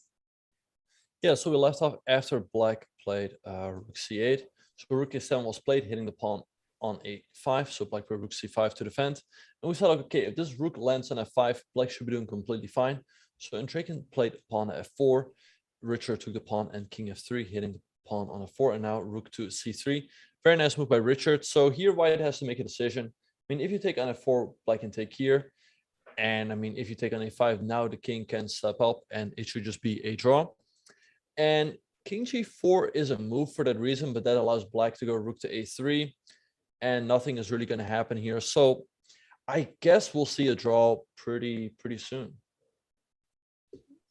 Hard not to agree with you here in this position. White's king is a little bit more active, and White might try to get this King G4, King F5, and try to create the checkmate net, but Black just needs to give one check, and this mating net will be not any longer dangerous for the king. And yeah, seems like even this Black's king is cut it from the back rank, it is still not enough for White to win and to create any danger for Black.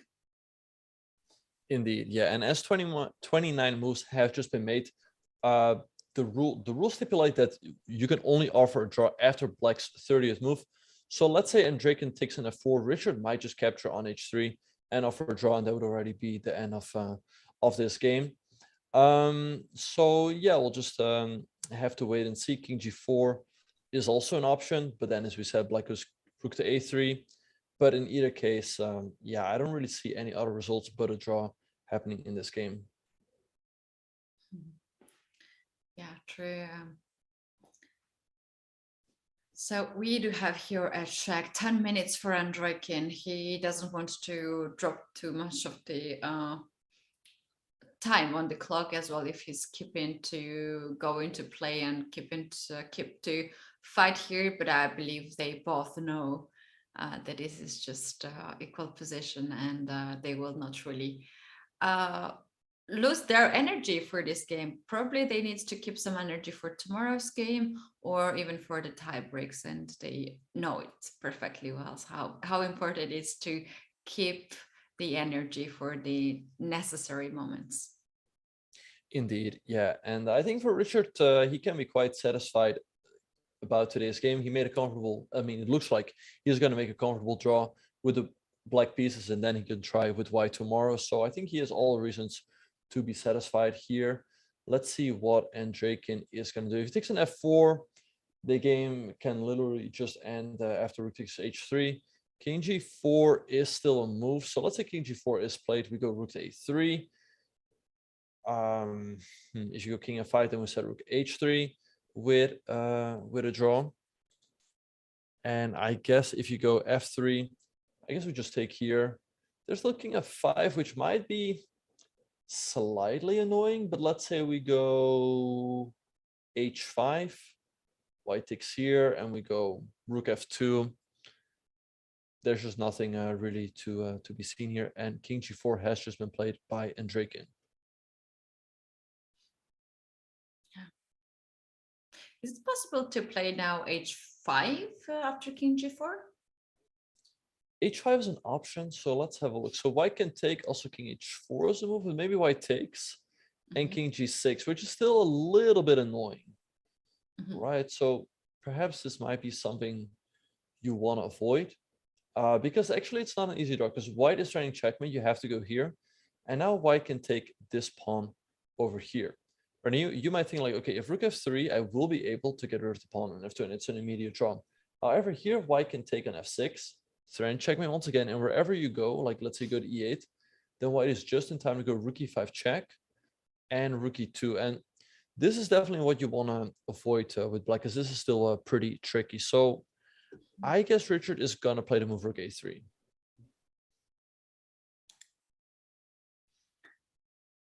Yeah.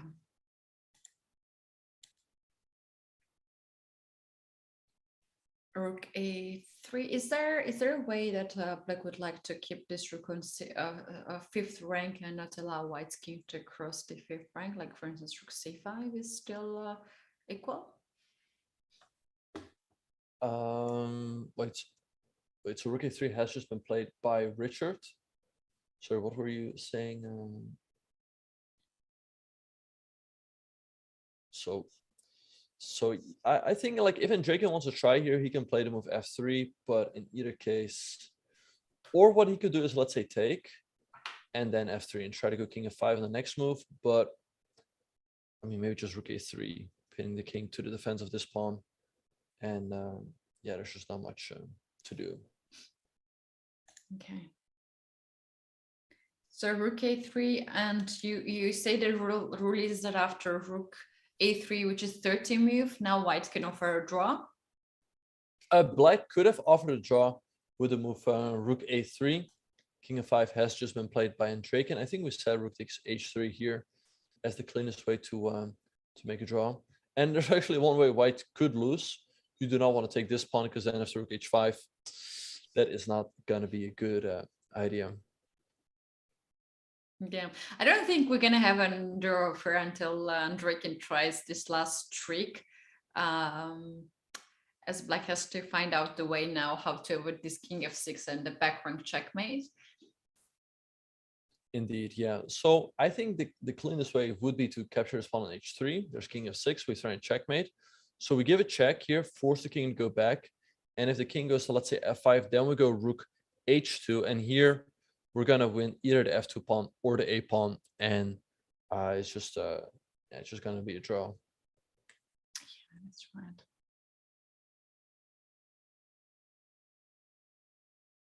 So yeah, sometimes it happens like this. It looks like this is not going to be the most exciting game. I guess in the current position, you don't really want to take this pawn, because then White's going to take here. And here you don't have an easy way of forcing the king away from the sixth rank. Like let's say go h5, there's still king g6. And it remains a bit annoying, right? Like White is trying checkmate, and if you go here, White gets a check, takes here, and all of a sudden White can get two passes. So this is something you want to avoid. So as we speak, Richard has just captured on h3. True, but when they play this game, they don't really feel it's boring or it's just not interesting. They do consider this as a quiet game, and they're still looking for some variations, and they are still spending some energy for this game to be played, because still some accuracy is required here, and it's just not easy to make random moves and just to play fast. Indeed. Yeah, and of course they still try to squeeze every last chance out of the position, but yeah, they must realize that this one is just gonna end in a draw. There's nothing here for either player. But yeah, I mean, these kind of endgames, they might seem okay. This one might also be boring to the players, because at this point they realize it's gonna end in a draw.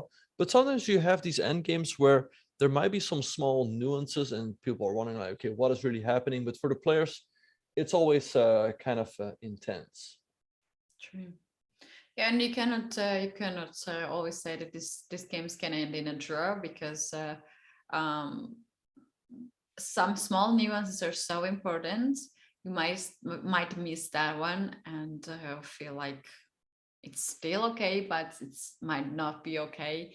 But for these two players, this is not the case. They will not really miss these small nuances, as they're still investing a lot of time and looking all these variations, not to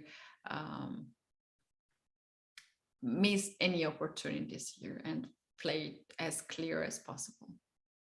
Right. I was just wondering, like, maybe if White wants to try, White can maybe try a move like a4, fixing this pawn over here. But I guess every move should draw here, like rook h6, perhaps f3 might be the most straightforward, fixing this pawn. Because if you go rook h2, then White gets time to play f3, and you don't get rid of these pawns right away. But I mean, it's yeah, well, we're just waiting for the final moves, I guess, at this point, and really a draw can be offered at any moment, I guess. Yeah. Yeah, it would be really weird if Andreikin they both reach to the time increment 30 moves and they keep the game going on and spend all this time. That can be really weird. Yeah. So let's see. He's staying in the current position. But yeah, I wonder what he's thinking about exactly.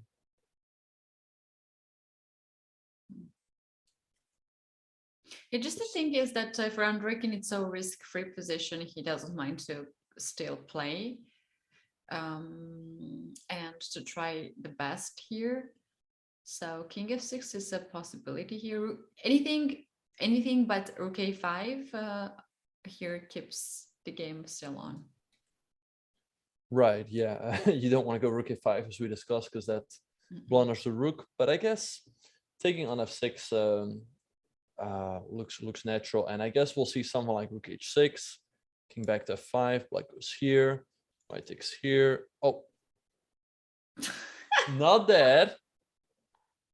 Don't blunder your rook like that. But King g5, for example, Rook goes here, we take here, Black takes here, and then something like Rook f5. You're gonna win this pawn, and it's just a dead draw. Yeah.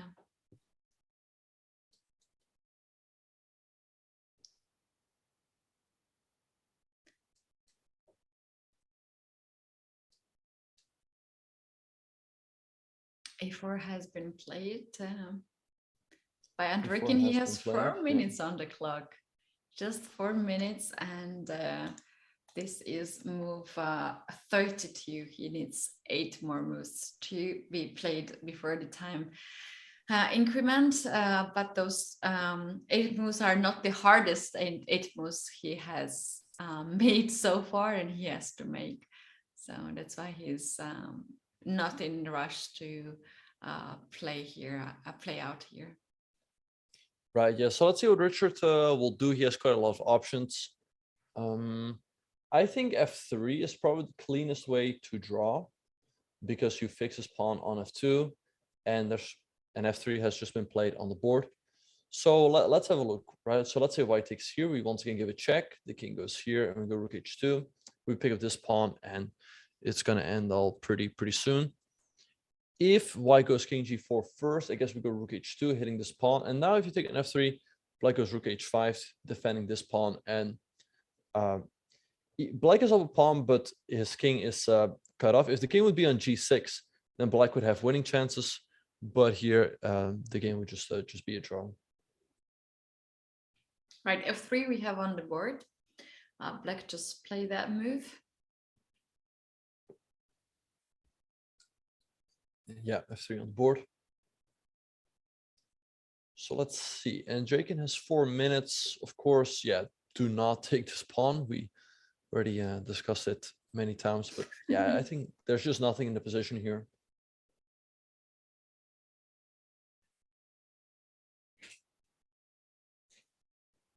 Yeah, this pawn can cost Andreikin 6,000 euros and a lot of more things, as then to come back into the second game is most of the cases not possible. So he can put himself in a very bad situation. Pawn on f6 has been captured. Now the mate is a threat, so Richard plays very quickly Rook h6, gives a check, and makes sure that the Rook a8 is no longer hanging. Indeed, so the king has to move back. We might just see a repetition here, like Rook h2, King f6, and the players might just go back and forth.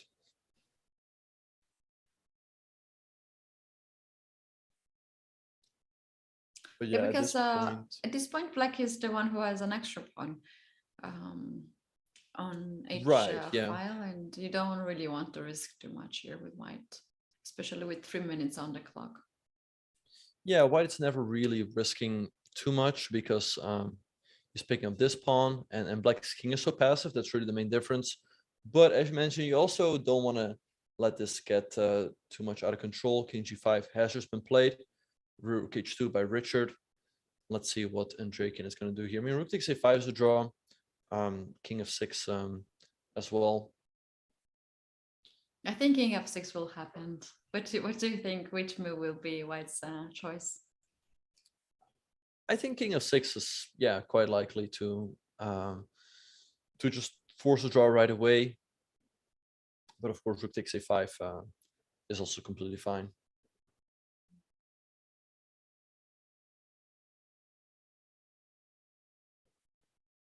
And just to illustrate real quick, if white takes here, black takes on f2 and if king f6, checkmate is threatened. But black can just play h6 or h5, and there's not much to be seen here. True. Benjamin, I had such an experience that when I was a kid, like a junior, my opponent offered a draw 3 times in one game. And I got really annoyed by this offer, but I didn't know how to react with it. And my opponent was still keeping this offering the draw. And at some point we got the equal position, really, really drawish endgame. And the final draw offer was really sassy. I'm like, oh, right. Come on, this is a draw, just take it. Yeah, right. And king f6 has just been played, rook h6. Yeah, I think I've had a game also when I was younger where my opponent kept offering draws, and it was just annoying. Like, I don't even know what exactly the rules are, but it's definitely considered to be rude, at least. At least rude, yes, of course. Yeah, I guess we can see a draw like any moment now, because I think king f6 might already be a 3rd time repetition. Yes, and the rule of fix the draw is that when it's your turn to make a 3 times repetition, you just put down the move, you don't make that on the board, you call out the arbiter, you stop the clock, and arbiter has to check if it's 3 time repetition. But very often during this process the opponent just says like, okay, I agree with that, and that's all. So you don't have to make a move, you should not make a move and then offer a draw or fix a draw. The rule is just like that. You have to write down the move and stop the clock and call for arbiter. Indeed, yeah. So they can. So if it's before move 30, they have to call the arbiter. But here they could also just offer a draw because the players have already passed move 30. So the king f6 has just been played, and I guess a draw will be agreed really soon, and which should very soon be official. Let's see. Yeah, Richard's time is ticking still. So king f6 was not a draw for us. Oh no, it was a draw. Oh. Right, and so a draw has been agreed in the first game of the finals between Dmitry and Andreikin and Richard Rapport. So it's all going to come down to that second game tomorrow. So let's have a quick look at the standings. Everyone's going to see the bracket. Both players have a point. Yeah, we'll analyze. Yeah, that's right. Tomorrow we're gonna have reversed colors, so it means that Richard will be with white pieces and Andreikin will be with black pieces. I'm sure they will still play the game, keep it go, but I have a feeling that they will keep as like balanced as this game, and they both don't want to risk the whole tournament as they have played really nicely, and they got themselves into the finals after a really, really long tournament, and they don't want to just miss this opportunity right now because of some mistakes. And yeah, okay, as we have only one last game and the only game, this is our rapid recap, and we're going to very quickly put the points down together and make it really, really short video for those who missed the broadcast and can take a look at the video. Benjamin, how this game started? Right, so Andreikin started out with the move e4. Richard decided to play solid and played e5, and after knight f3, the move knight f6. So this is known as the pattern of defense.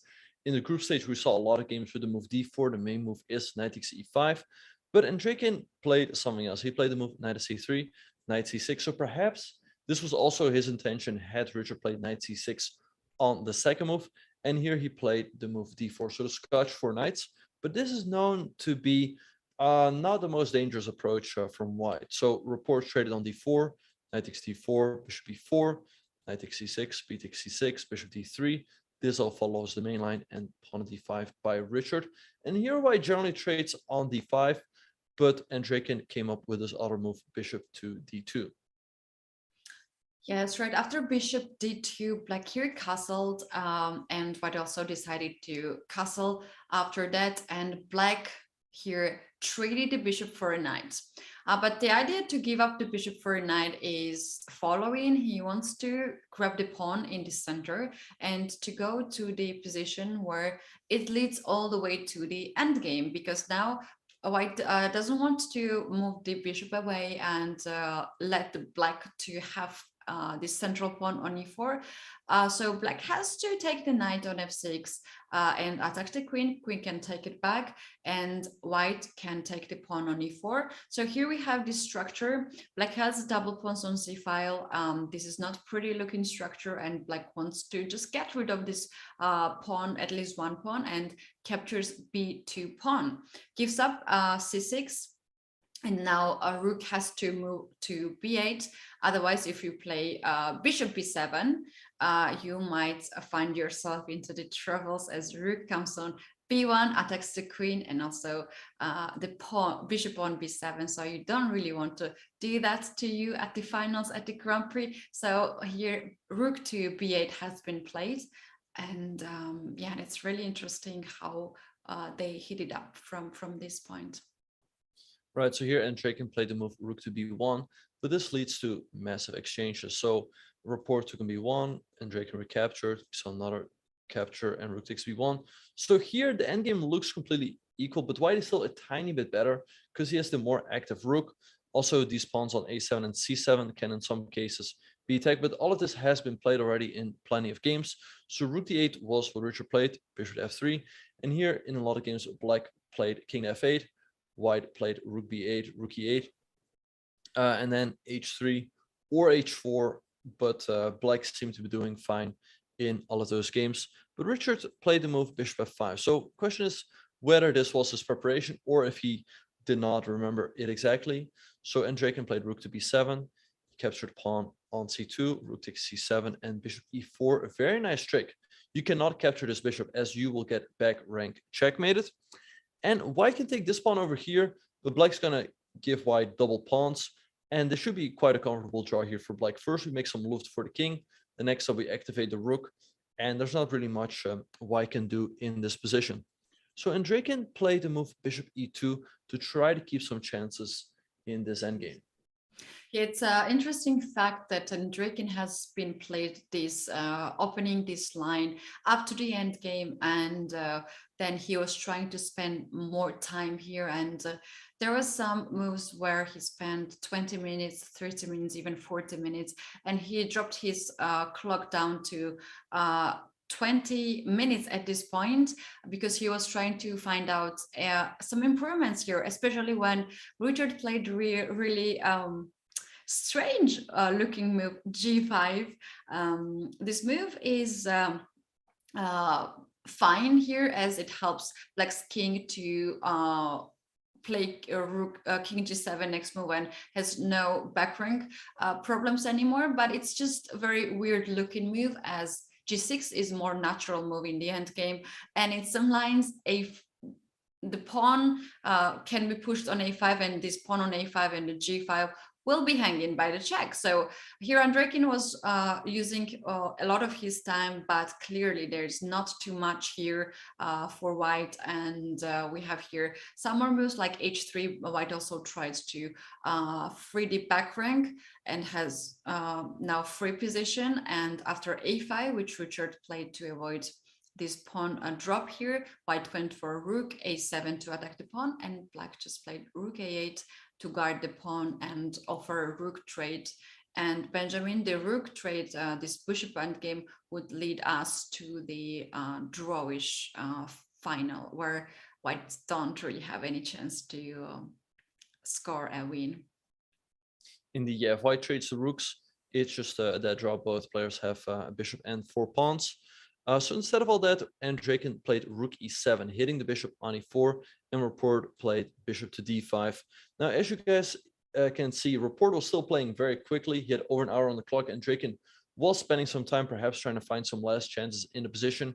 He could have played a4 here, but here black is also doing quite fine. You have to make sure not to ball on rook e5, which hits the bishop and the pawn on g5, but after someone like h6, the game should just be a draw. So instead of that, Andreikin played bishop f3. This forced the bishop trade. And now f6, a slightly surprising choice by Richard, because now his king will always be cut off on the back rank. However, it is stopping the move rook to e5. So Andreikin played king to g2, rook c5 by Richard, rook a7, rook c5. And here we felt if the rook lands on f5, there's no way white can ever make progress because it defends the pawn on a5, keeps an eye on the pawn on f3. So Andreikin played pawn to f4, but here Richard took, and after king f3, he gave a check on c3. Yeah, that's right. This is the move 29, and now white is about to make 30 move. And after, we do have this rule at the Grand Prix that after 30 move, you can offer the opponent a draw. As the itself, the endgame seems pretty drawish. We expected that draw offer would happen, but Andreikin can still try to create some danger as the king on g8 is cut it on the back rank. And here Andreikin goes with king g4 and he tries to sneak in on f5 and f6 and to create this mating net on the back rank. But Richard calmly answered rook a3, now threatens to take a2 pawn, and after king f5, the pawn on h3 is not anymore guarded, so now black can take this pawn. And in case of king f6, now black is ready to give a check, so there will be no more checkmate threats on the back rank as rook comes on h6 and kicks this king from 6th rank. Indeed.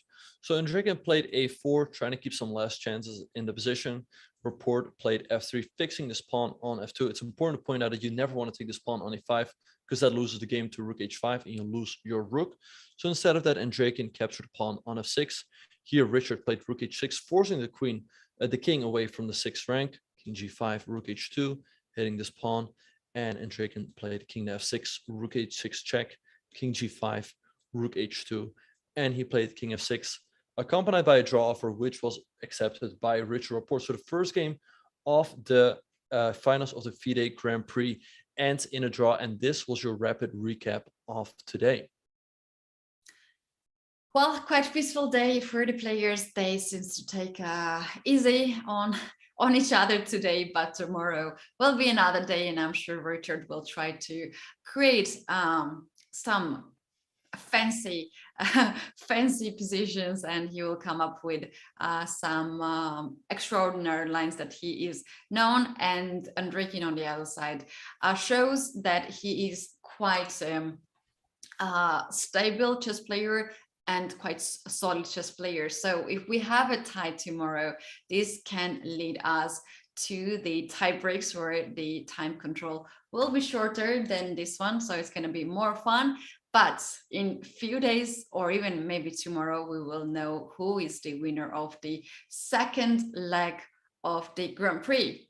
And you guys, this is time to say goodbye from us, but please don't forget to keep the eyes on Rapid Chess, which will start very soon. And this tournament gathers a lot of top players together, junior players, women players, and so on and so on. And we do have huge prize funds here. So I'm sure you're already waiting for the Rapid Chess, and you will keep watching on the show, which is going to start very soon. And for us, it is final final final minutes to say goodbye, and I will use this time, Benjamin, to thank you for being here and being amazing co-host and give us all these interesting lines and moves of the chess game. And thanks to our chat on YouTube and Twitch for being here and being a good company. Also big thank to our producer who's making this show together with the Chess.com team. And Benjamin, it's your time to have the final words today. I could not have said any better, Katie. Thanks for being such a wonderful co-host once again. And also just a big shout out to all of the viewers on Twitch and on YouTube. Indeed, make sure to watch the Rapid Chess Championship. That's going to be on twitch.tv/chess. So yeah, all the action keeps going, you guys, but we will be back tomorrow for the second game of the finals of the FIDE Grand Prix in Belgrade. We'll see you guys then. Bye.